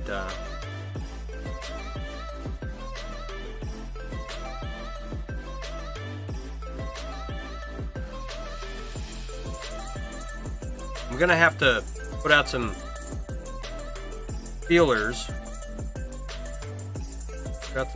Put out some cries for help. See if I can find someone to help me name the balloon dog. Someone called him Bark Anthony, which I thought was pretty good. And then I'll go and get like the nameplates. You know, you go to the pet store and they got those label maker dog collar thingies that you can make for your address and everything.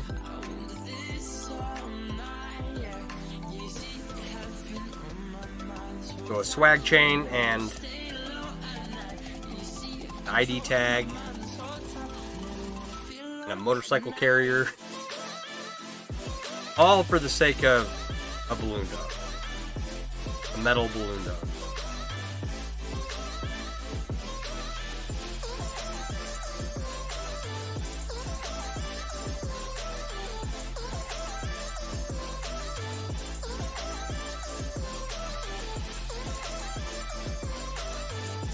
And it's like, okay, why are you spending money on an inanimate object? It's like, yeah, well, you know, why not?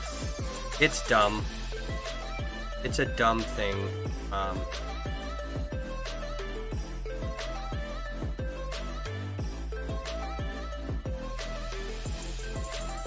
But it's my dumb thing.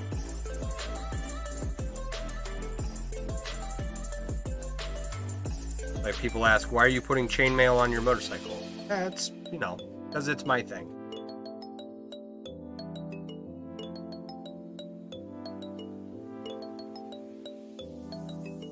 is what it is.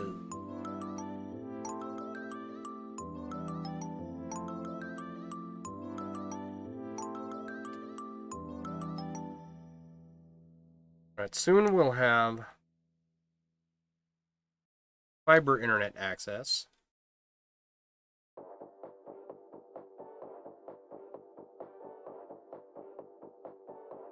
So I'm not worried about the quality of the stream. Like, I have no drop frames on my computer like I had before that I struggled with. I've got no one's complaining about things being too twitchy.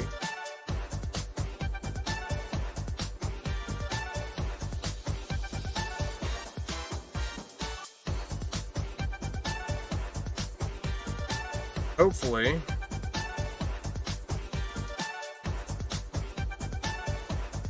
things are working out.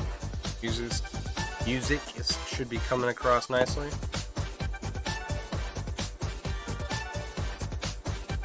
Oh, we're very close.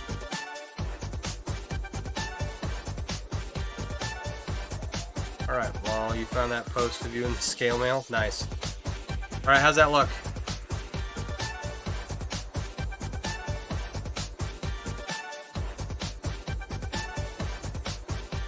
That look like a shat?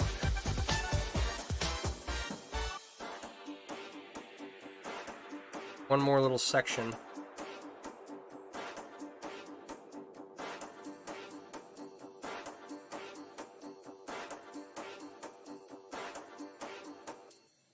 Where'd my focus go?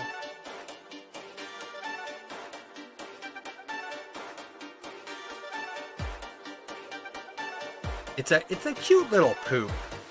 I think it's gonna be like perfect.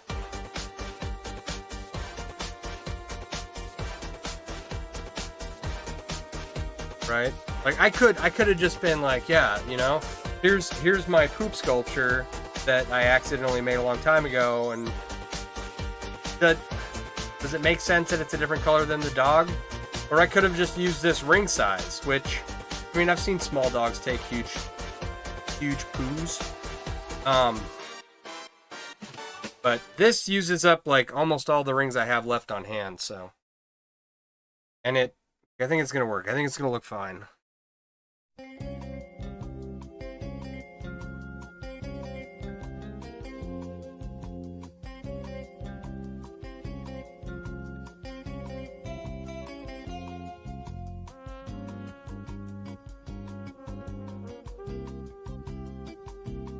And I could have, like, these are very expensive rings. These are Joshua DiLiberto rings. They're not your run-of-the-mill, lower-end rings. They cost a pretty penny.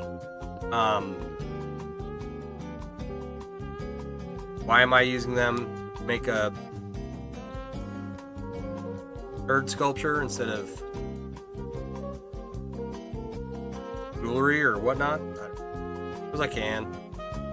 Because it's the same ring size and it matches and it doesn't, I don't know. I wasn't going to use them. They didn't work out for the project I'd originally intended them for. So I'm fine with just using them up and calling it a wash on the money I spent. So, like, this project took me about 9,000 rings.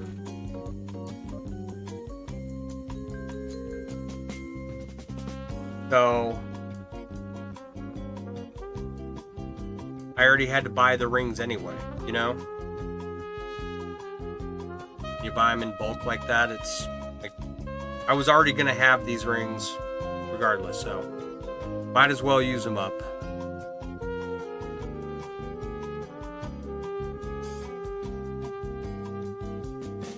But if you're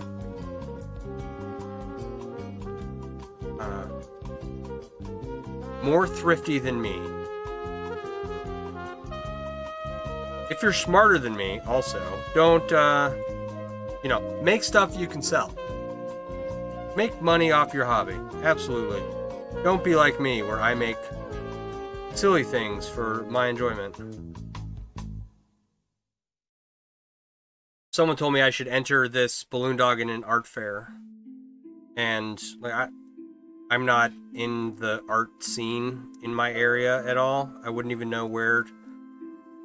I did go to the county fair a few years ago, and someone had entered a piece of chainmail there, and they had like it was very it was super simple, right? Very basic weaves, very basic materials. Cool to see chainmail at a county fair. There were other projects and other medias that were better. I think that the chainmail artist won because the judges had never seen anything like it before, not necessarily because it was good. The giant jelly cubes are bomb. I like my giant jelly cube. I need to make another one. I've got the start of one here. I mean, I'm well into it at this point, right? But I need to order some more rings, and then some anodized rings for the outside, I think.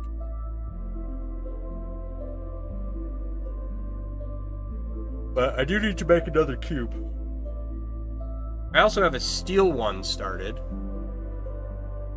Right? This is... I'm talking. Jelly cube. And I have a steel one started here.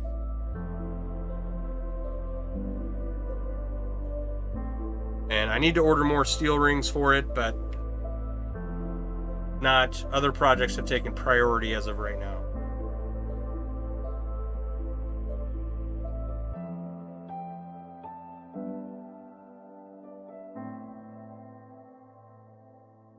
Of the stuff that, like, I still need a anodizer. I still need anodizing equipment. I mean, I know exactly what I'm going to buy. I just got to buy it. But I was looking at, let's see here. I've got a carburetor in my Amazon cart that I have to use on the snowblower, because the snowblower does not like to run in wintertime when I need it to run.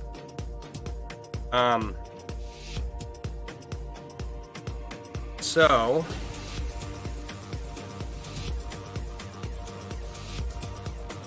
gotta change the carburetor in that. So I've got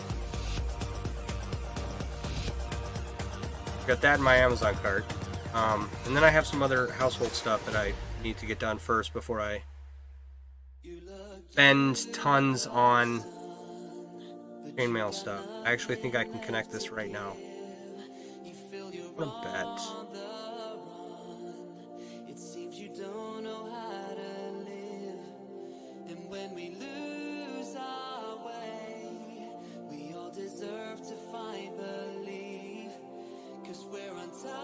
It's going to be a tight fit. It's going to be difficult. There might be some swearing.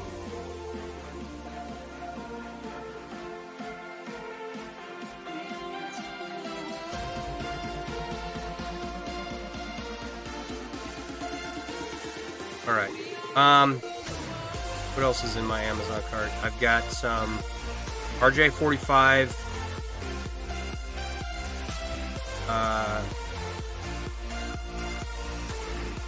so Ethernet cable tools and connector supply thingies.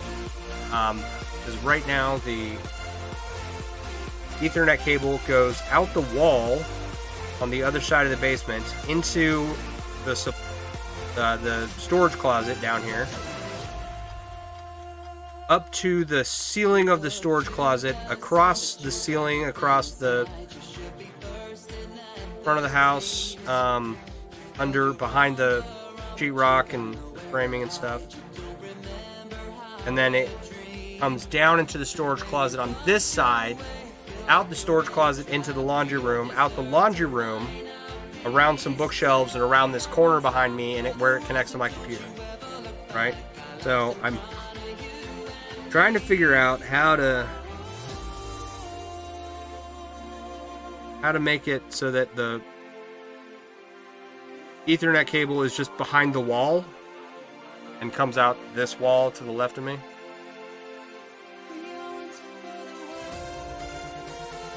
Or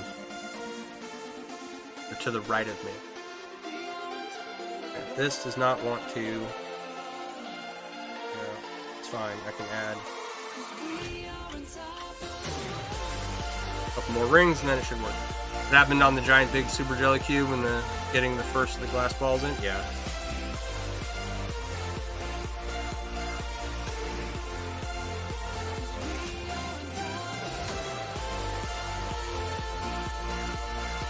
So I need to fix the Ethernet cable so it's not just like hanging out. Then the door to the storage closet down here in the basement, there is a sump drain, a sump area in the basement in the storage closet on the other side of the house. And it flooded at some point and the door got damaged and will no longer like stay in the brackets, right? So the door is actually on the floor behind me. And I need to replace the door, right? I could repair it.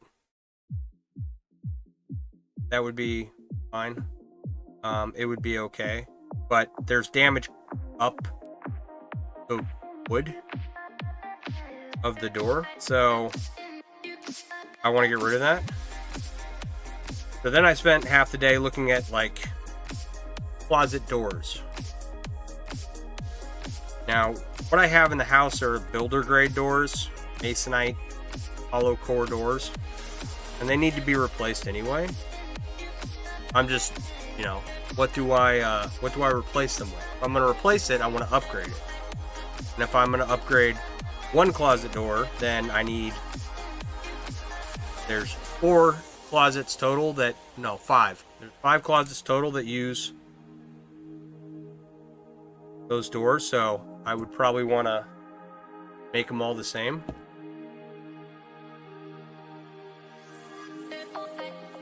So, and I've spent a lot of time looking at closet doors today, and that's got to get fixed and got to get upgraded, and it just turns into a whole mess once you start looking to upgrade things in your house.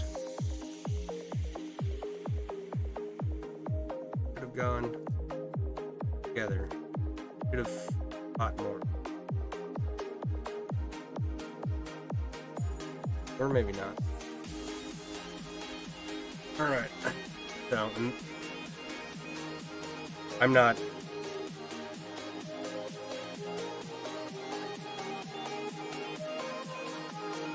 at risk of becoming destitute or homeless or anything, but I'm not rich.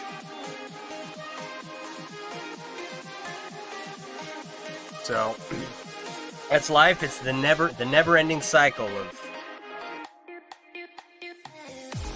select what you want to improve carefully and when.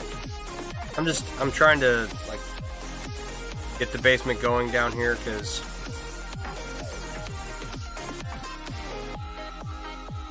I want the little gaming station for my kid.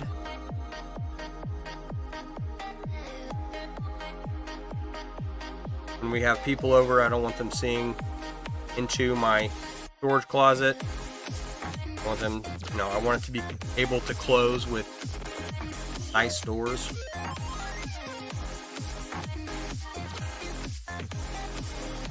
Oh, and then here's what else I was looking at.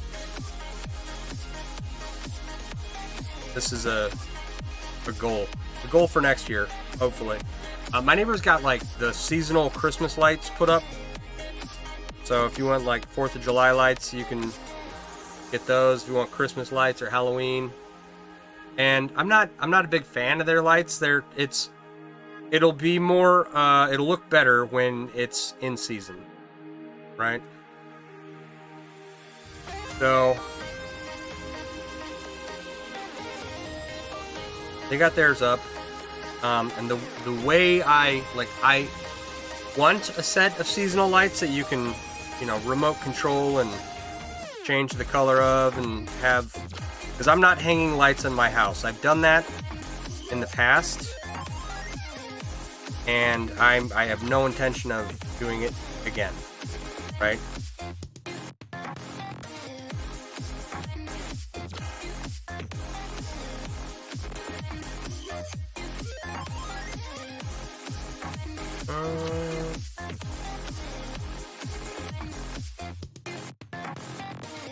I have not done this correctly.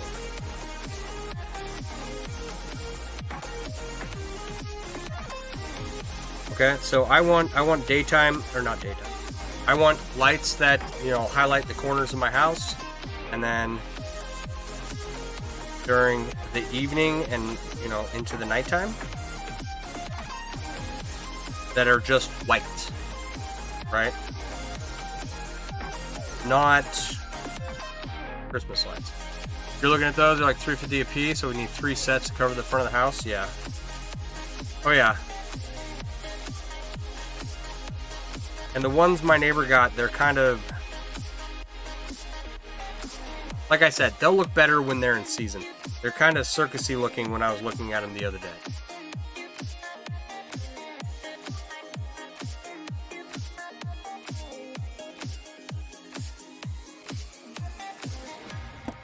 So I don't want that aspect of it.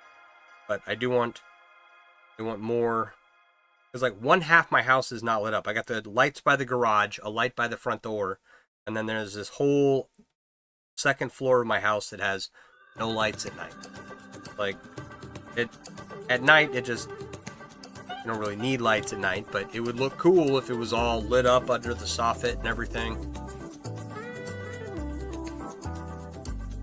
I had to look that word up. I was like, what do you call that part that sticks out from the roof? Not the house, it's under the building, it's the faucet. Turns out it was not the faucet. It was the soffit.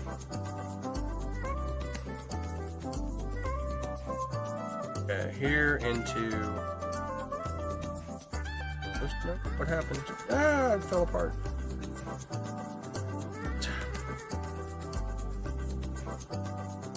Tying this in a knot, then connecting the ends, and then it'll look like a turd.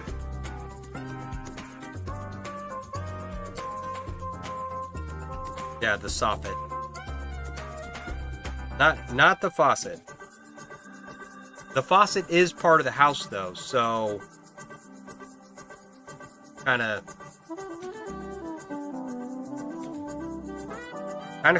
of not the same thing at all, but also like in the same genre.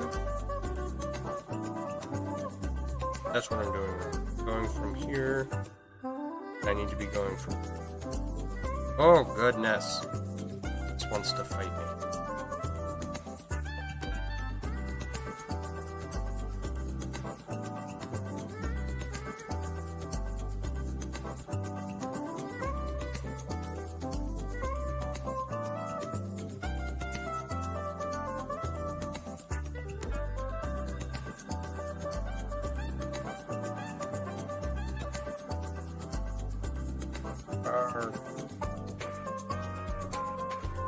I haven't put enough slack in this. No, I haven't put enough slack in this. Alright. Yeah, here comes the chainmail poop. It's coming. So close.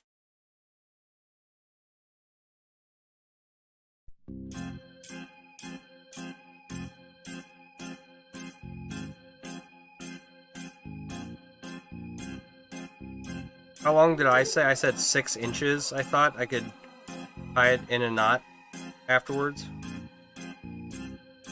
Where are we at?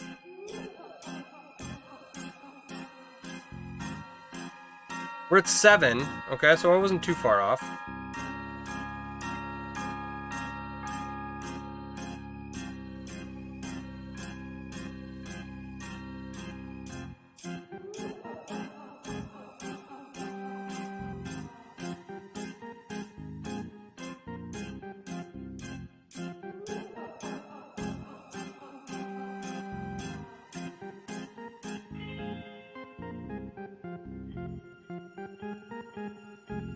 Alright, so the next thing I was shopping for, which this one's, I don't know how I'm gonna do this.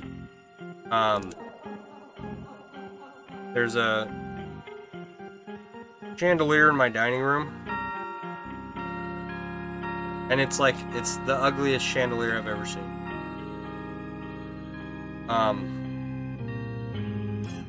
So I looked up like medieval chandeliers. I wasn't too keen on any of them. There were some cool rustic chandeliers that I liked, but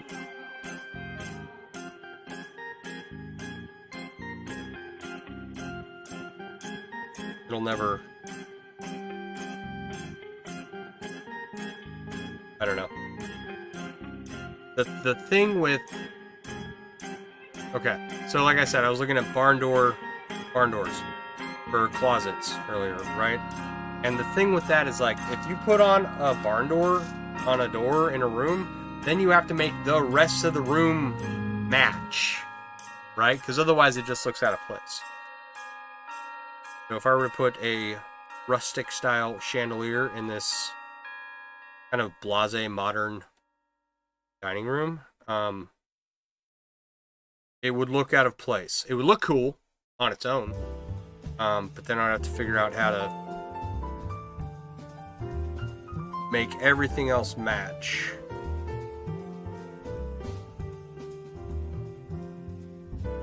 So,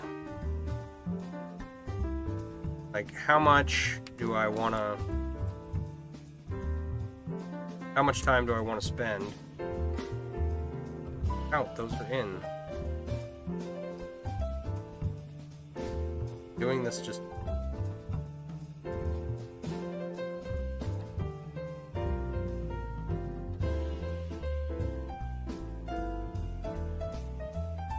This should, like, match up, and I don't know what.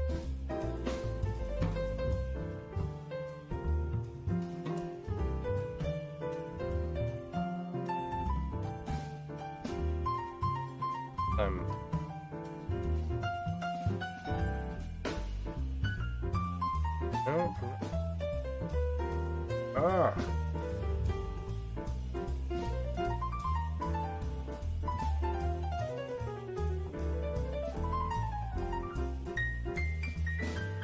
Yeah, no. Could be this way. Crap.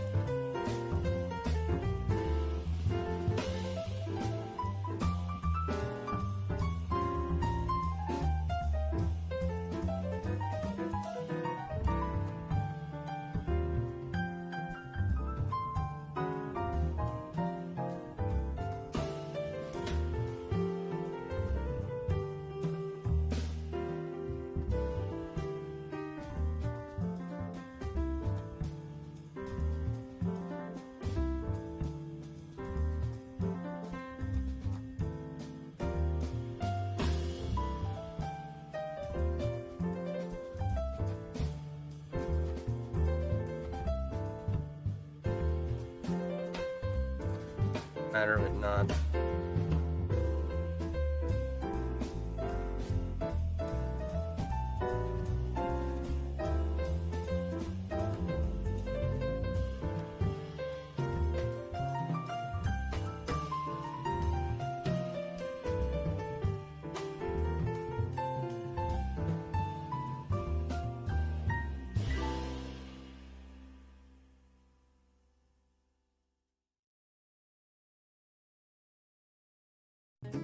I don't know what I'm doing wrong here. Not want to connect. They should connect. They're the exact same weave and the exact same ring size. I'm not.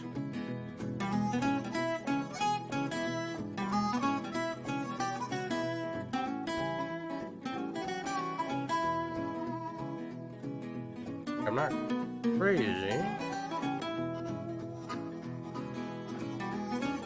What am I doing wrong here? I'm doing something wrong.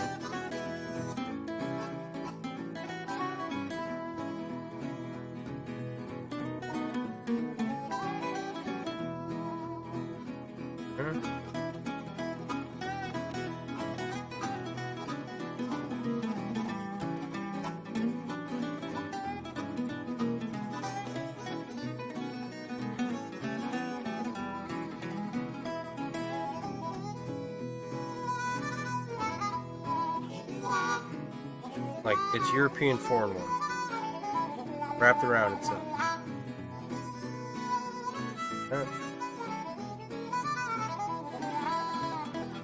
Am I? Stupid? Damn, turns out I am. Hey, look at that. I was doing it way wrong. Taking too many steps, too much to do.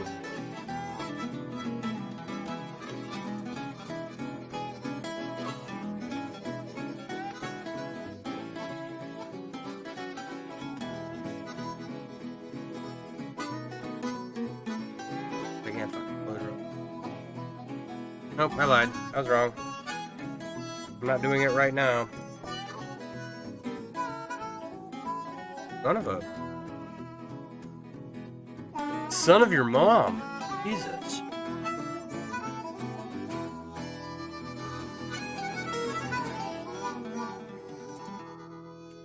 Ow. Hit myself with the pliers. I got myself good last night trying to finish up. The last night or the night before? Finishing up that balloon dog. Woo, buddy. Got caught in the wrist.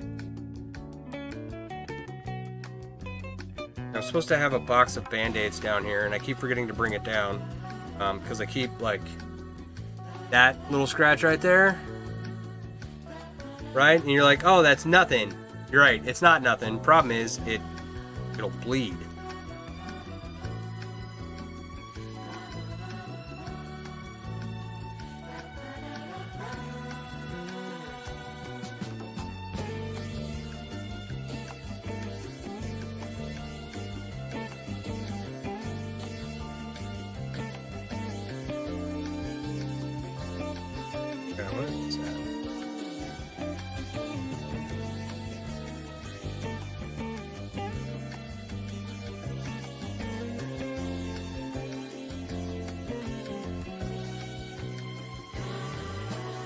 Other way.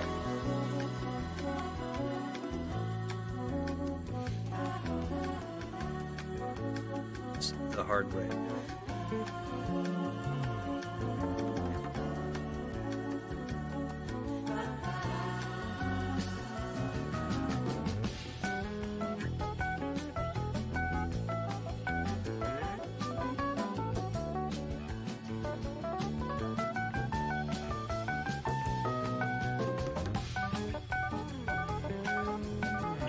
There we go.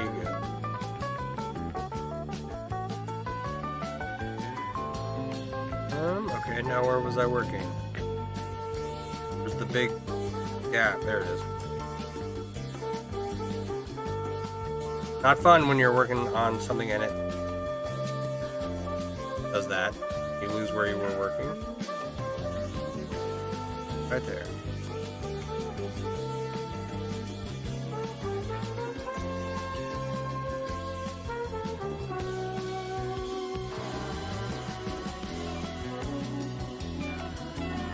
I swear I tried to do this before, but not want to cooperate.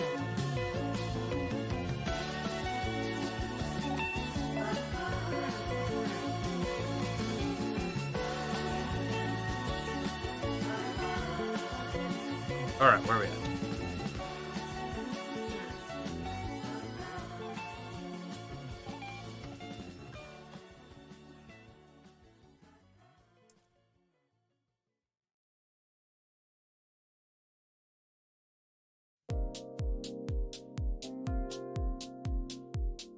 Get through 3.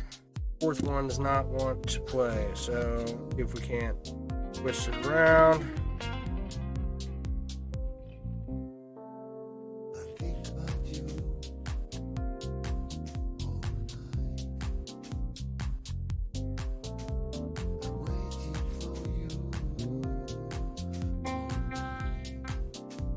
I don't know.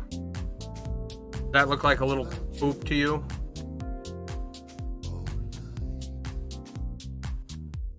I think it's good enough. And it's like you could see this kind of poop coming out of a dog like this, right? Like that's proportional.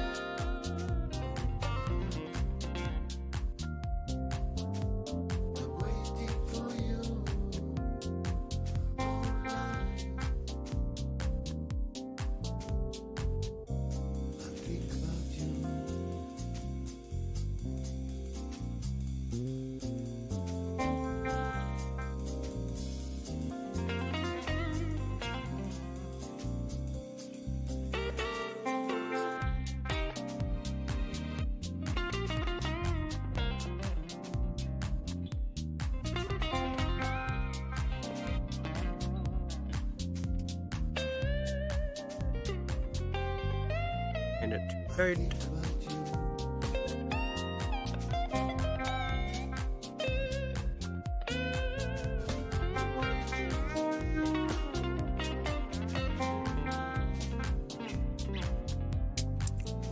Wow. Shooting all the way across my desk. I've lost so many rings. Oh, what just happened? It loosened up. Apparently this ring was stuck.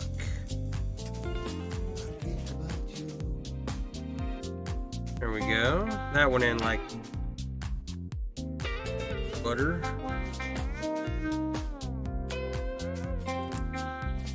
Okay. There's one more.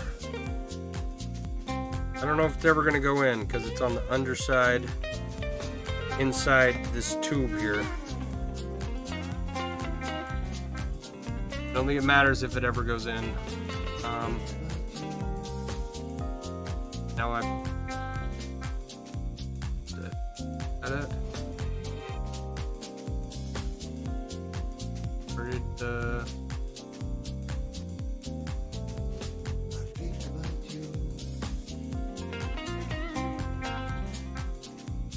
Okay. This will probably loosen up a little bit. Because this one did. This one loosened up. This was like very tight when I first made it, and then got... I don't know if it... Just being worked with, it loosened up. Oh, but... There, doggy turd. Right there. One missing ring in there, and I'll find it later. Right? One doggy turd. So, get a photograph.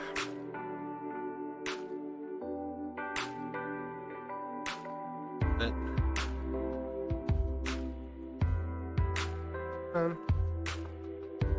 Stay. Go. Now I need like a semi-expensive light box.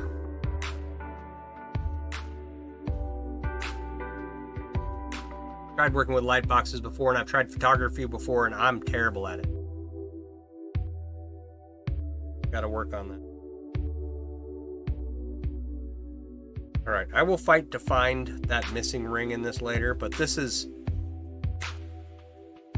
our dog turd. And we have almost no rings left. This is the pile of rings here. That's it. I'll hold on to these. Occasionally, you'll need just a random sized ring sometimes to make something work, and it's good to hold up good to have a couple of odd sizes laying around.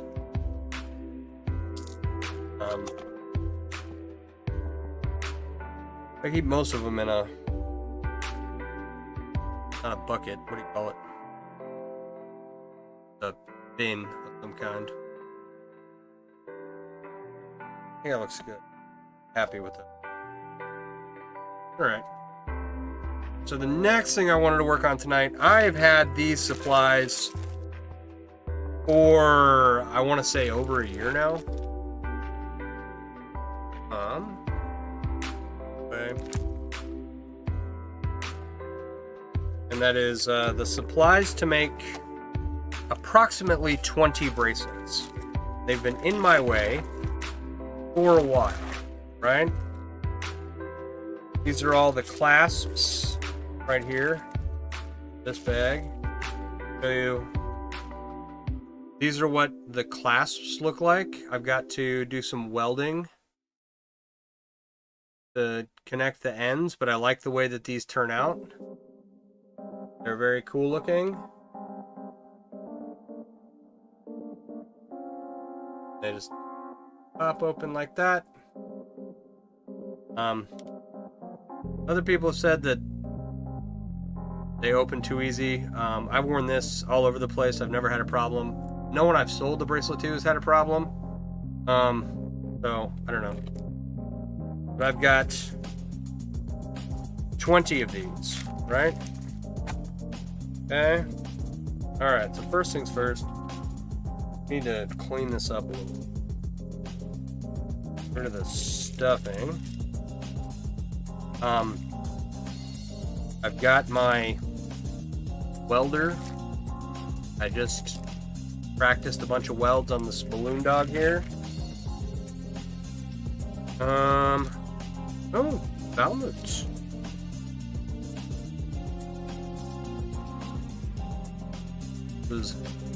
I haven't worked with this yet. But there is a, let's see here, zoom in on the overhead.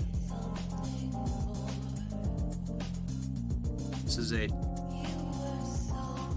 tube style stainless steel bead. Come on, focus. Have auto for camera. There is a valve on it.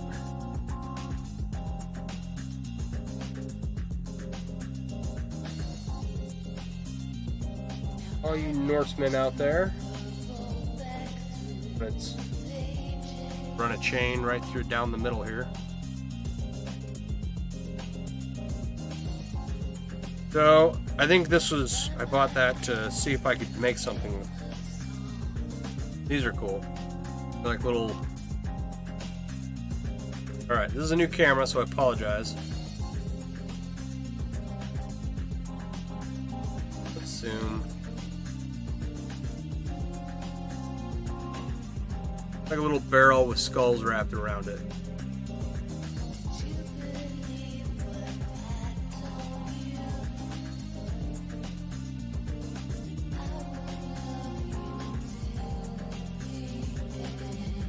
That's should have a couple of these. Yeah. Oh, they're falling out. That's why. Well, that's a problem.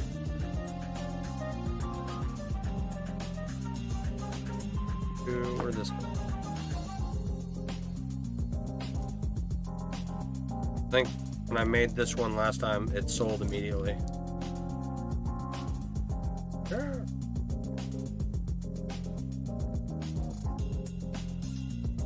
Dear Lord. Go back in your home. Alright. Do that. It's gonna go in.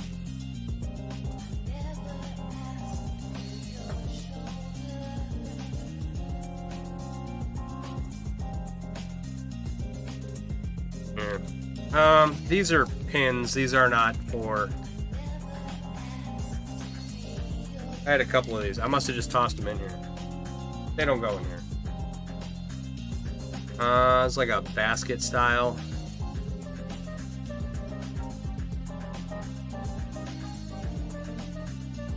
Right. A bead. Here's some Mjolnirs.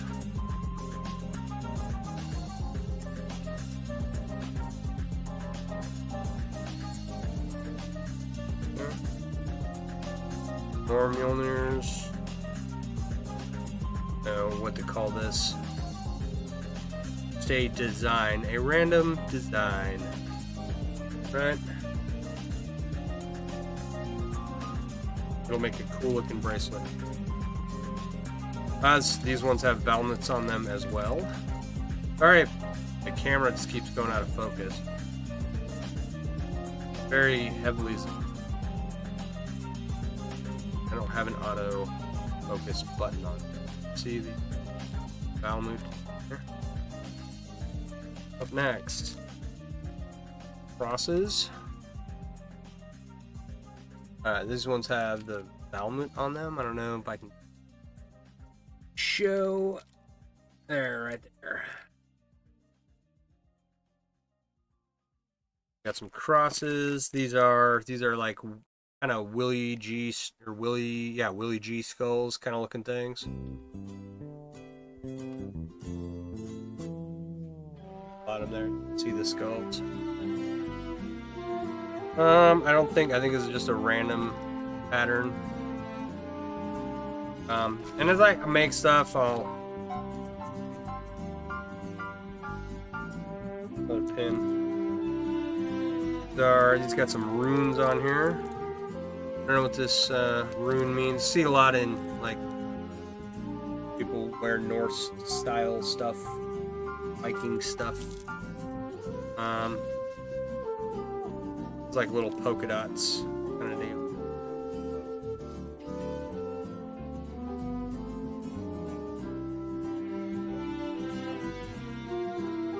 Just like a band with a bunch of bumps around it. It comes out really cool. Just another random design here.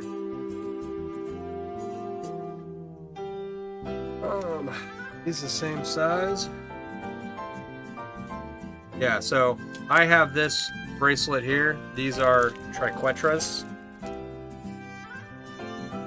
Right? That's what's in here.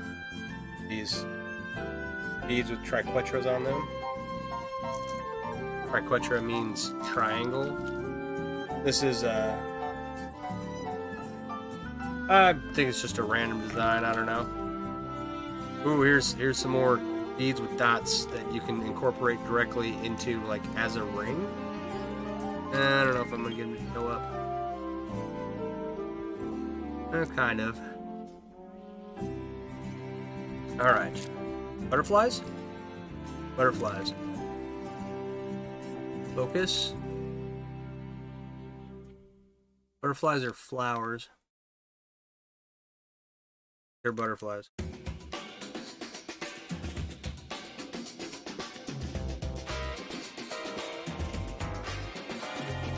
Kind of cool. Kind of random. Anchors. Anchors away. Do you have any friends in the Navy? Come on.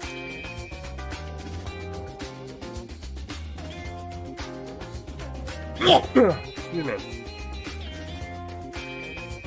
There we go. Anchors, they weigh you down.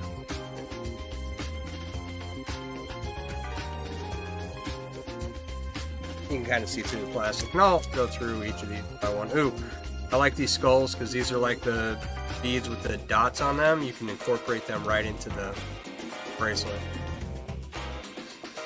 Trying to message AC5 about getting this armor in your colors. There you go. Alright, so skulls. Alright, those are cool. Skulls are always cool. Everyone should have a skull bracelet. Kind of a random design. That was kind of a random cross design here.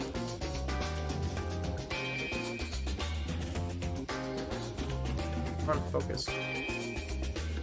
There you go. So I grabbed these because I've worked with all of them before, and I know that I can make bracelets. So, first up, yeah, these.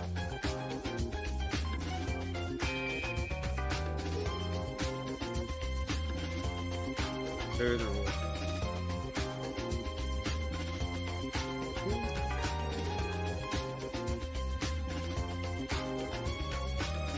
Right.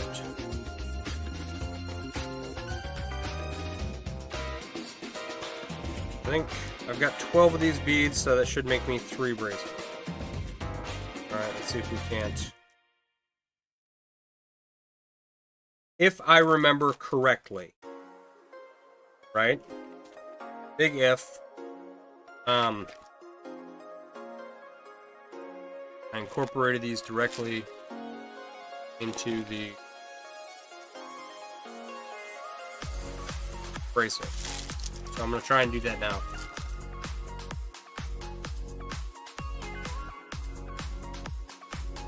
And we'll make something cool. What is all this? Oh, that's... Yeah. Those are my clasps that I gotta weld still. But we'll start here, and I need... Okay, specific...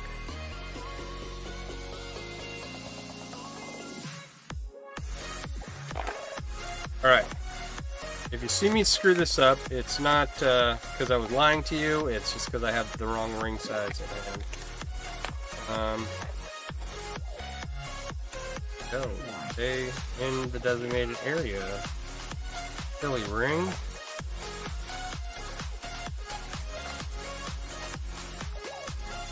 Alright, let's see if we can make something. Like, I don't think I have any of the single strand bracelets left. I have a lot of the double ones. I don't, like, let me give you an example. Okay. Single strand of Byzantine, right? Bracelet that I make. Okay. Single strand. One strand of Byzantine. Okay. Double strand. Right? Multiple beads. Big buckle clasp. I have several of these. And I think that's one, women wear more bracelets than men. And women are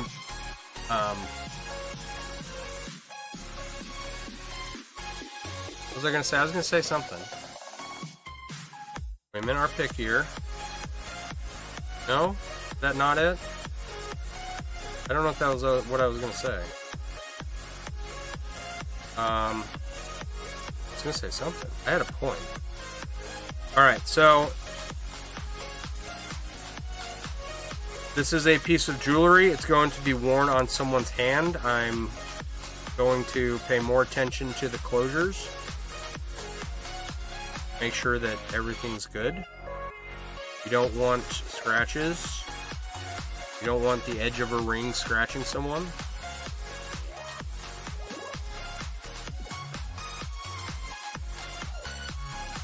So you got to make sure that your closures of your rings are really solid.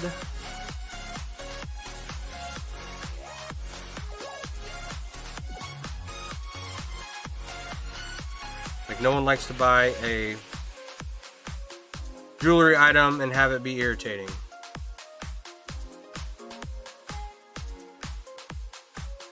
And even on the stuff I've made myself, for myself, it's like, yeah, I don't want to wear jewelry that irritates me.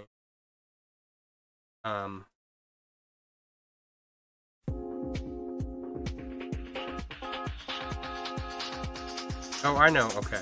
So the 2-strand Byzantine bracelets are pretty big and probably too large for most women. Single strand, like I said, I haven't had any in quite a while. Those like went right away because women like jewelry more than men do, I think, is the thought process I had going on in my head a minute ago.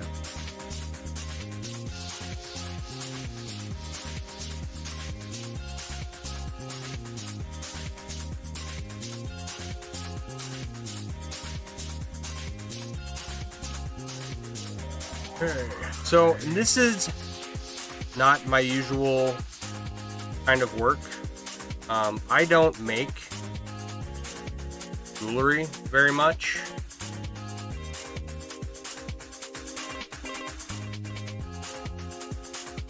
What do I want to do next? I want to close this. I have made jewelry, a lot of it in the past. There's plenty of jewelry I've never made, but the single strand with these beads and the double strand with these beads is kind of like my line, my brand, my, this right? Is that the wrong ring set? That'd be the wrong ring set. We're gonna try not that size, not that. Here we go.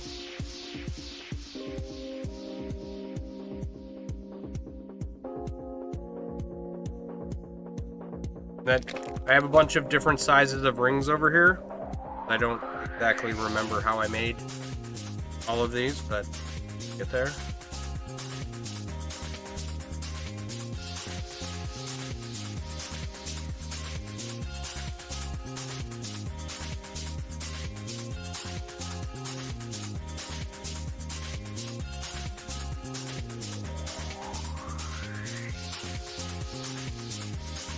Huh.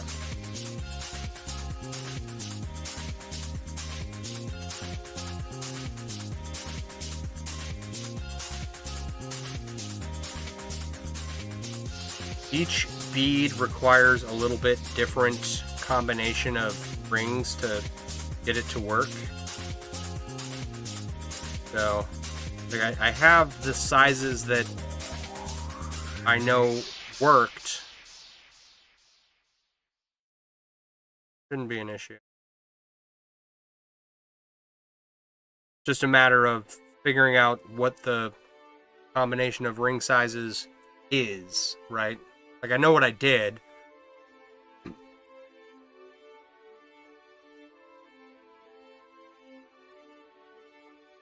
I just didn't write it down.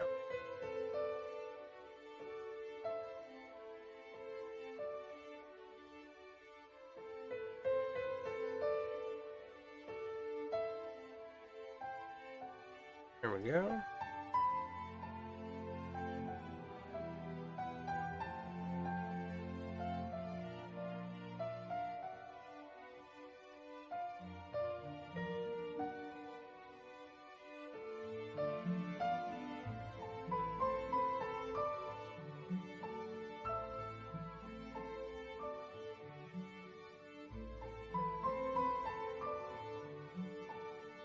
Show you what this looks like in just a second.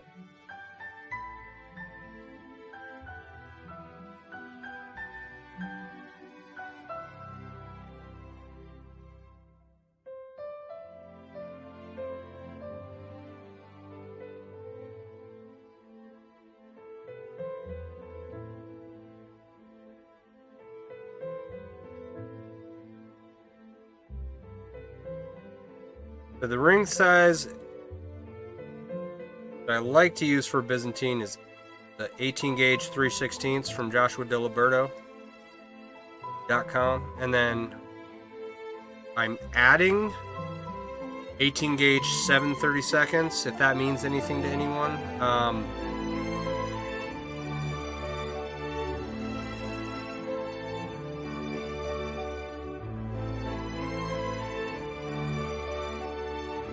There we go. Zoom in on this.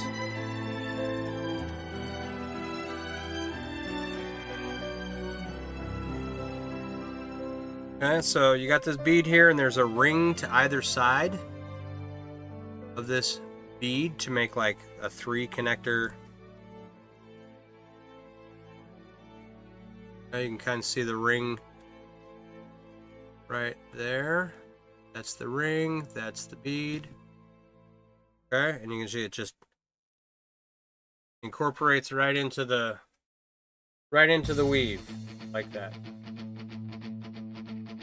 There.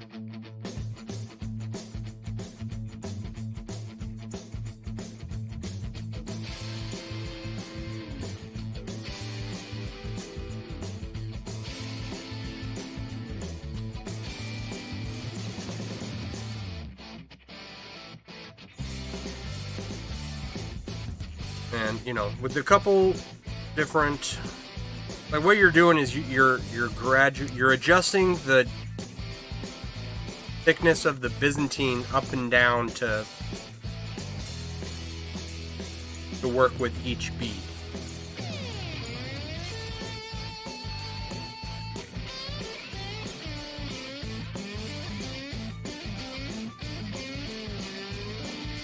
So it's not necessarily highly technical or anything.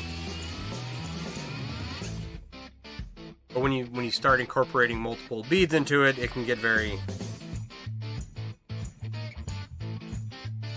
arduous keeping track of everything. Quite honest. Oh, screwed up.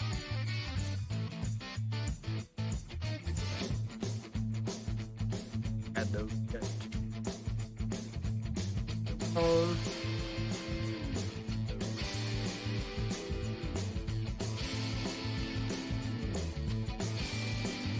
I think there are some beads that I saw in there that you don't have to even change the ring size.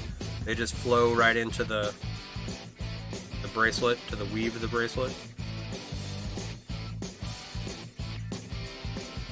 And then others, you know, the hole of the bead is large enough that you're not, you know, you're running a chain through the middle of the bead, right?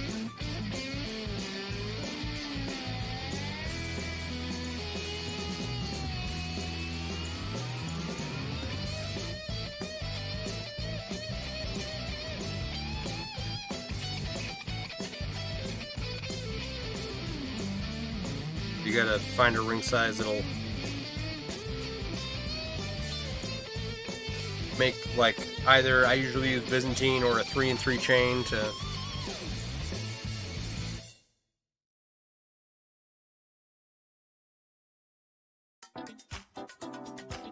close up my to go through the bead. Does that make sense?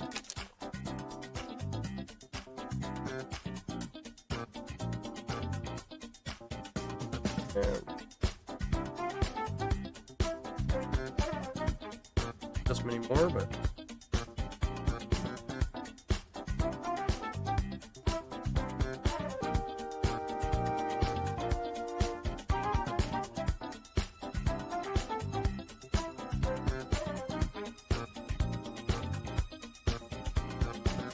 there are plenty of other chainmail artists that they incorporate different things into their artwork, you know, beads and other media. A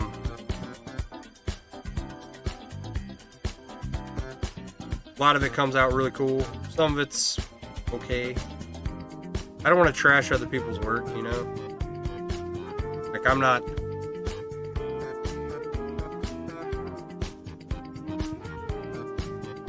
I was going to say I'm not particularly gifted, but that's not true. I'm pretty good at chain. Not gonna lie.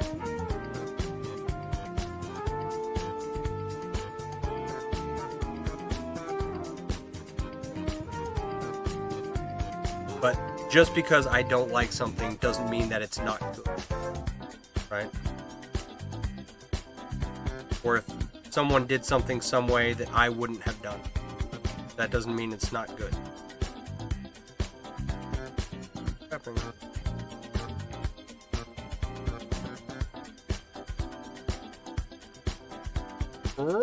This is the fun part. What are we catching on that's not allowing this to...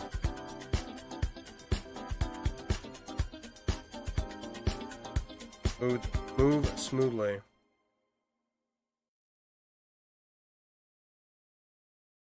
Like making it bulk out.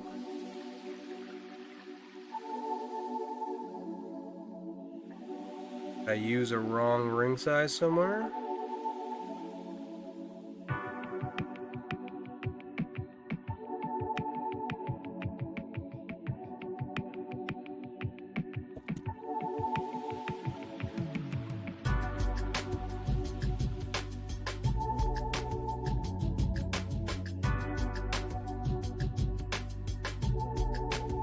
Well, alright. I don't know what happened here. The only thing you can do is, like, take it apart and try again.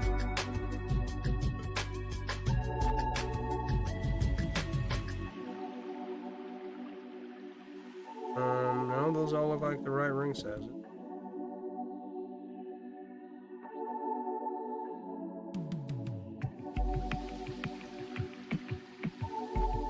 They're not. If I need to go up to 1/4-inch rings.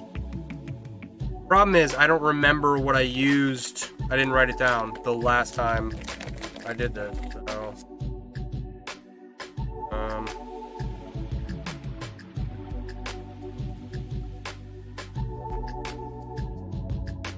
be very careful not to mix my rings here. There'll be a headache. Unmixing rings is a pain.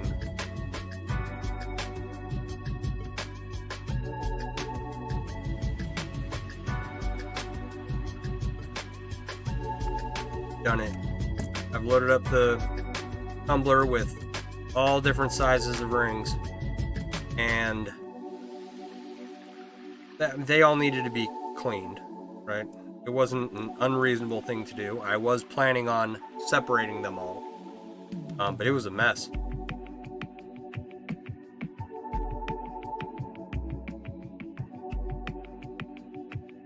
Okay, is that better?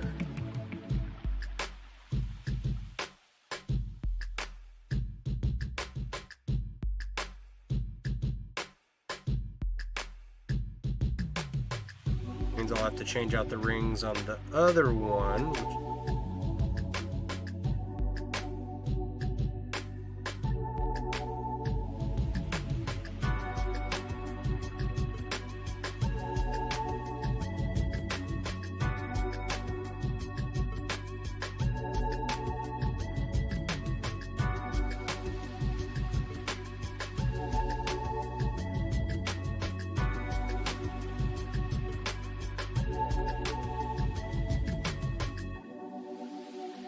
Yeah, you got to keep track of what ring size is sitting where.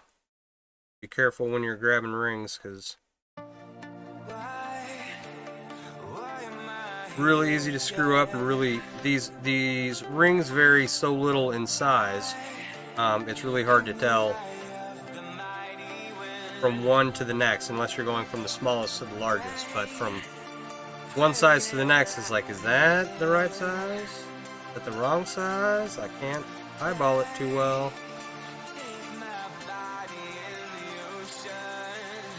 I think that's better.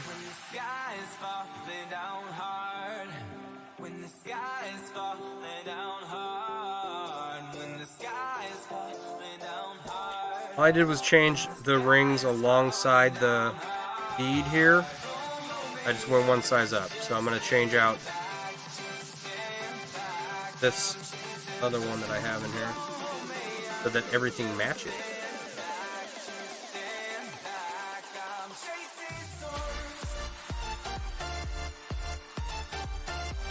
TikTok, let me go live today, so you spent 35 minutes or so checking it out. What's going on, Sarah? How you doing? All right. They have one made already and they can get you photos tomorrow? Right on. Very cool. Oh.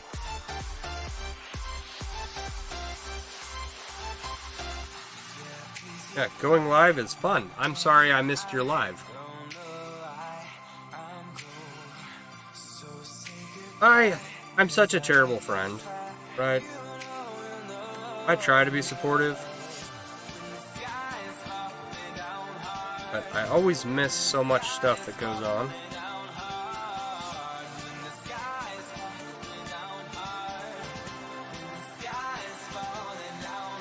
Mostly because I'm like working on stuff. I'm never not busy. All right. Oh, Sarah. Yo. Hey, hi, howdy, how you doing? Good to see ya. I want to show you something. You're not? It was horrible? Yeah, it can be. We had a kid in here on YouTube earlier being a turd. Okay, I want to move these rings out of the way really carefully. Let me connect this real.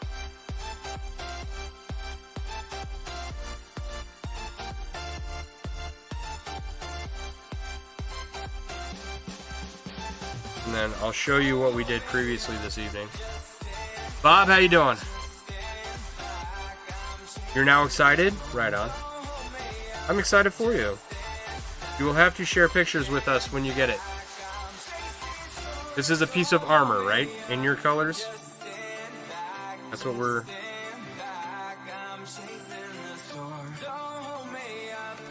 Yo, why are we doing stuff like that, man? Don't do that, man.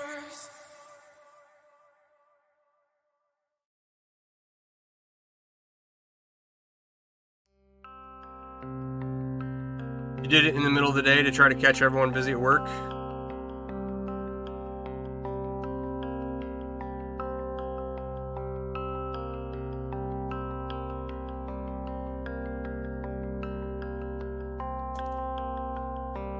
Alright. Okay, this is like functioning. mostly as I wanted to. Okay, we're gonna keep going with this method. Should be fine. I like this so far. Right? Digging it.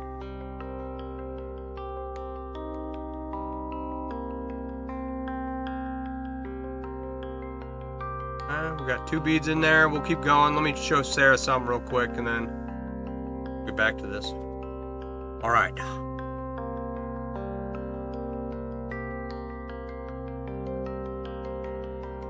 Are you on? You're on TikTok, right? Okay. Sorry for anyone that is watching the overhead live camera. I'm zooming in and out like crazy. All right. So, we made him a poop.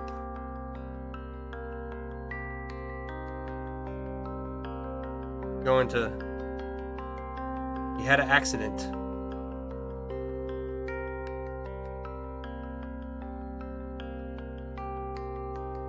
I gotta put one more ring in here somewhere. I lost track.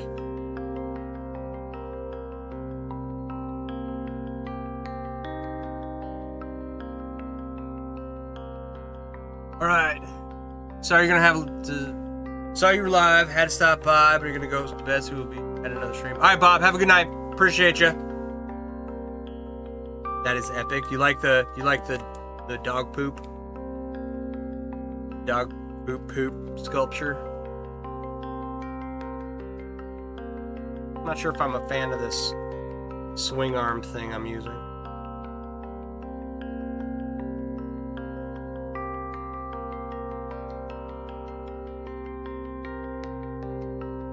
Right. Yeah, I've got a chainmail balloon dog that poops. He has accidents. Now he's just like my other dog.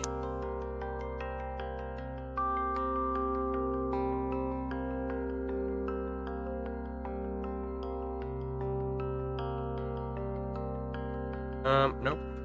That, not yet.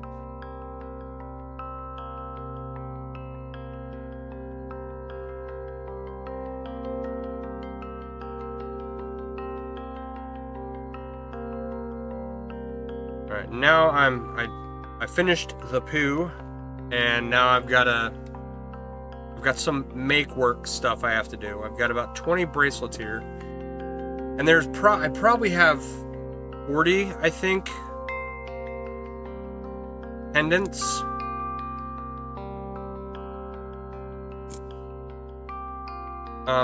But I do not have the rings for the pendants to make necklaces out of.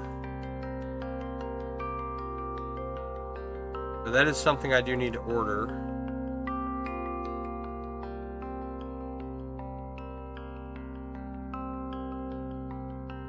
Have I seen the Durex commercial? I don't know.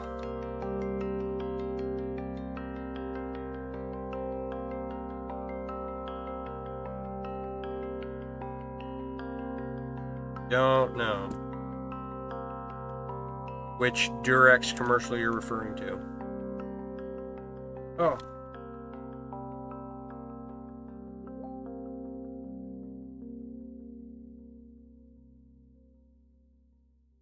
Go. Do that.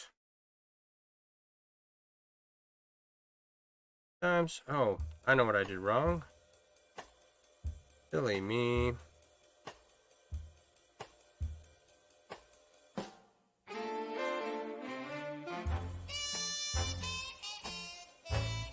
Okay, I'll check it out.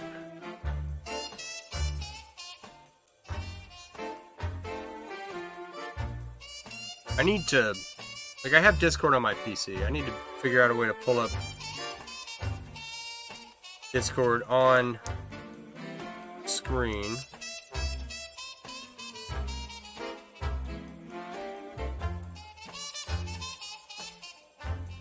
Like, I enjoy streaming. I'm terrible at learning about like all the capabilities that streaming offers.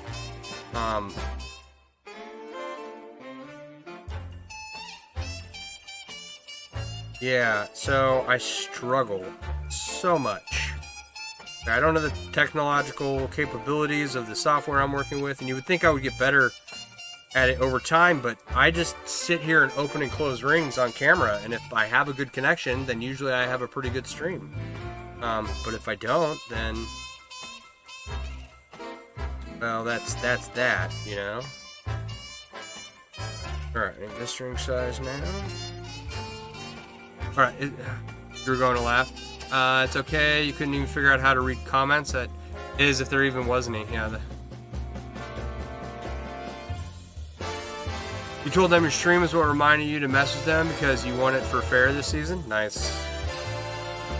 Yeah, I'm Facebook friends with the owner. And she makes a lot of cool stuff. One of the owners, one of the people that work there, I think it's the owner. A lot of good quality stuff.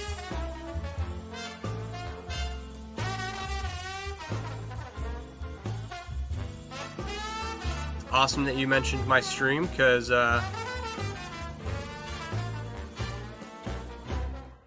do try to be supportive of other chainmail artists out there and other artists in general, right? That's more. But there's a lot of people that I really can't do anything for. You know, like they've got their setup, their business runs good. So it's difficult to help some of them out. Crafters stick together. I think that that's a good goal.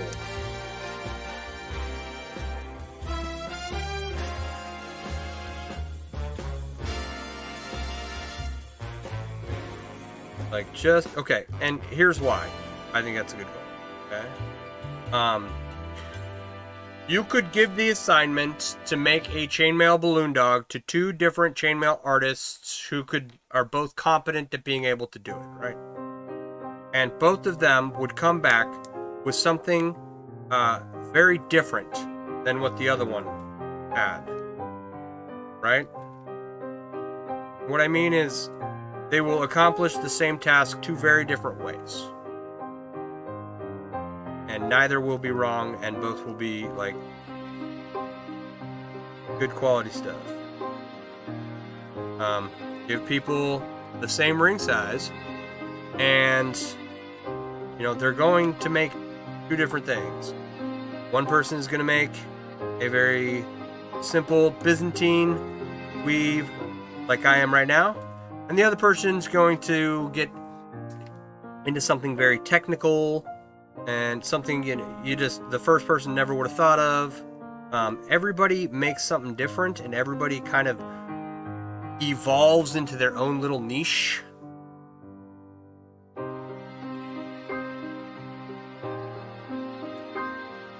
I try to support other people because there's a lot of stuff out there that I'm not going to try.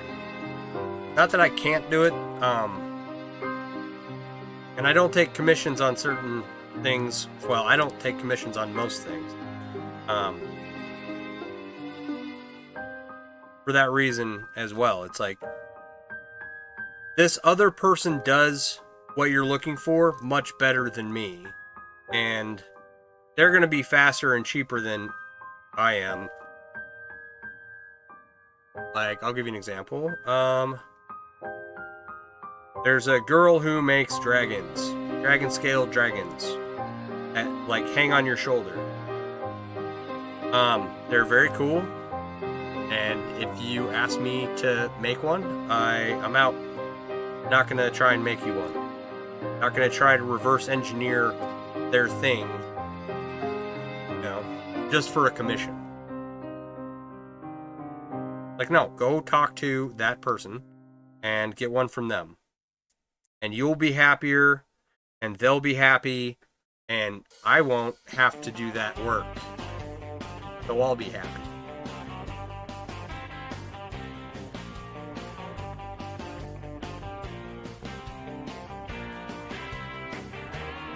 Is that all four of them? Woohoo! Alright. Yes, you have skills. I don't, and that's why I appreciate your craftsmanship. Also adore Astrid's as well. Astrid's good people.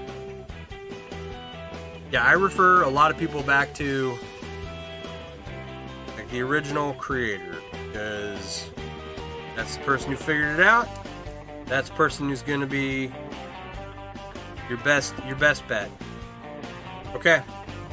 Show. These 4 beads are in. Would that take an hour? Not even? Not bad. Not bad.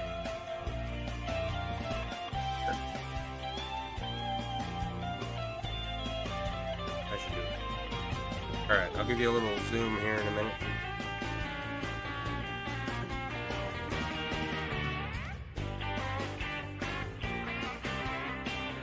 Okay, now that I'm at the end, I don't have to mess around with ring sizes anymore.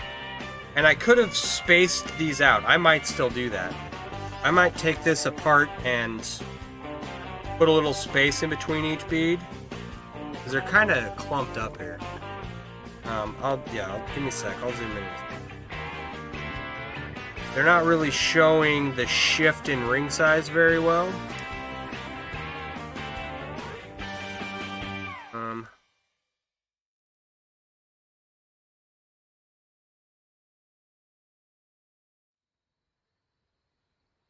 I might redo this a little bit.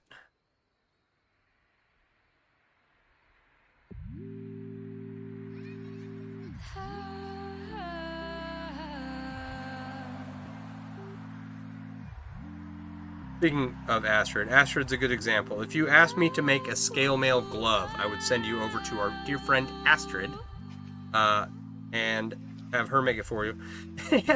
and even if you were insistent on, like, no, I want you to make it. There's a non-zero chance that I might just be like contacting that person, have them make it, and then sell it to you. I'm not above that. Alright, so those are beads in the center there, incorporated just directly into the weave, right? Like I use them as a ring. So I like that option. Not,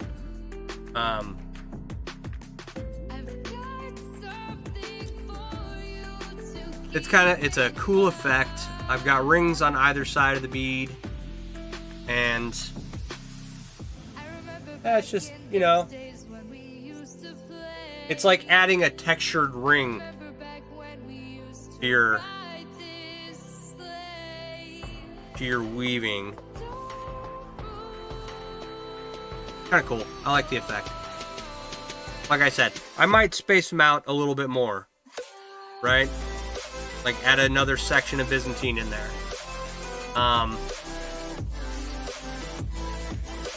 We'll see that. Yeah, you can see you doing that. Like, we know Astrid's are the best around. She can knock them out quick. Yeah. Alright. Alright. I've got a whole bag full of beads that I have to work on, that I need to get done. I have been at this for 3 hours. My goal is 4, but I'm going to cut it short tonight. We have our chainmail balloon dog. Got to figure out a name for him. Have our chainmail balloon dog Pooh. Yeah, so you can see the weave a little more between the beads, and then it'll give this effect of kind of a wave along the end of the bracelet.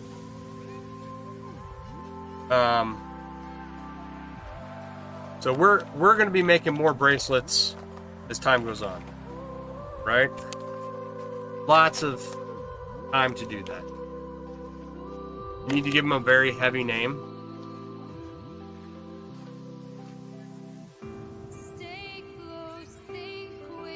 At almost 7 pounds. Probably weighs with... Oh, I should Should have weighed him before he took a poo.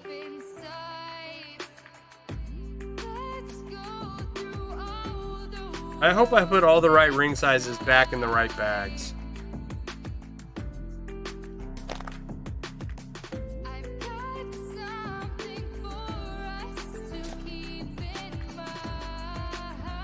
Like, what's a heavy balloon? Like, not lead balloon, right? Dirigible. Hey, hold up the doggo.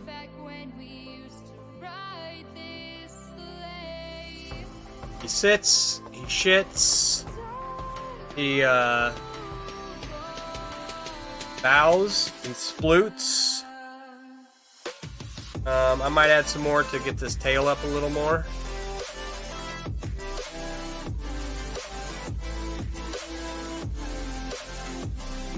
We need to give him some bling. I was thinking, alright, so I was talking earlier about getting a dog carrier for to put him in. I'll have a motorcycle covered in chainmail with a chainmail dog and a dog carrier on the back. I was thinking about that. Oh, where was I going with this thought? Oh, and then the other thing I was thinking of doing was getting him a blue vest, right? For my, what do you call it? What do they call those animals? My service dog. Getting him a blue vest to be my service dog. There's over 100 hours in it. Hey, the Super Giant Knot Jelly Cube thing is still the heaviest one yet. Yeah, it's 30 pounds.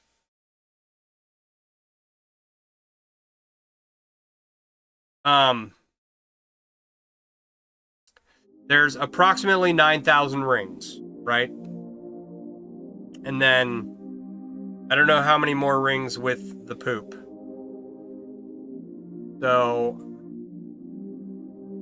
but there's over 100 hours in it. Yeah. So like 2 bags of rings from Joshua Diliberto, and I'm going to take a picture of him pooing, and then I'm going to get off for the night. It is a lot. It is a lot for a project that, like, I mean, most of the stuff that I make, I don't have any intention of selling. It's very much a, like, to see if I can. Like, my wireframe cube, I don't think that'll ever become, you know, anything of renown. My pine cone, like, I might sell one to someone someday. The big 30-pound cube, you know, that's just, it was just to see if I could. The big 30-pound cube has 44,000 rings in it, I think, at the end.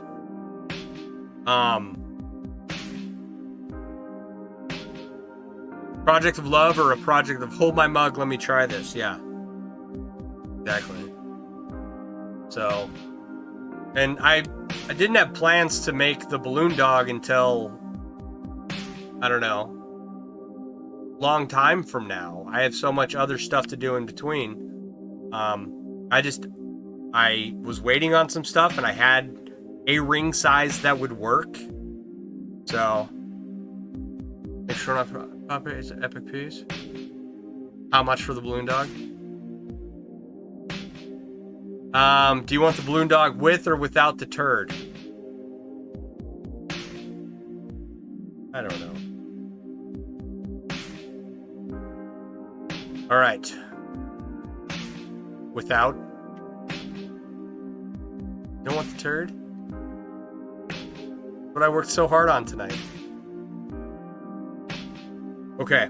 It is 10 o'clock. I am going to hop off. Tomorrow night, I'm going to try and go later. I do have work tomorrow.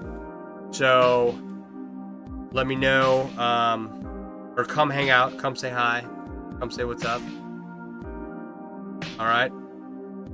Seriously, you need to name a price for him?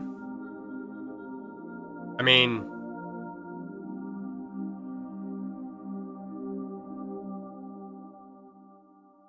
to list them for sale, it'd be $3,000. It's $100 or 100 hours at $25 an hour, and $500 in materials. That's like, that's why some of these things I just make with no, like, will it sell? Yeah, maybe one day. I don't know. Some things I make just to try, but we'll make more bracelets and stuff tomorrow night. All right. You all have a wonderful evening. I'm gonna get out of here. I will talk to you all later. Bye.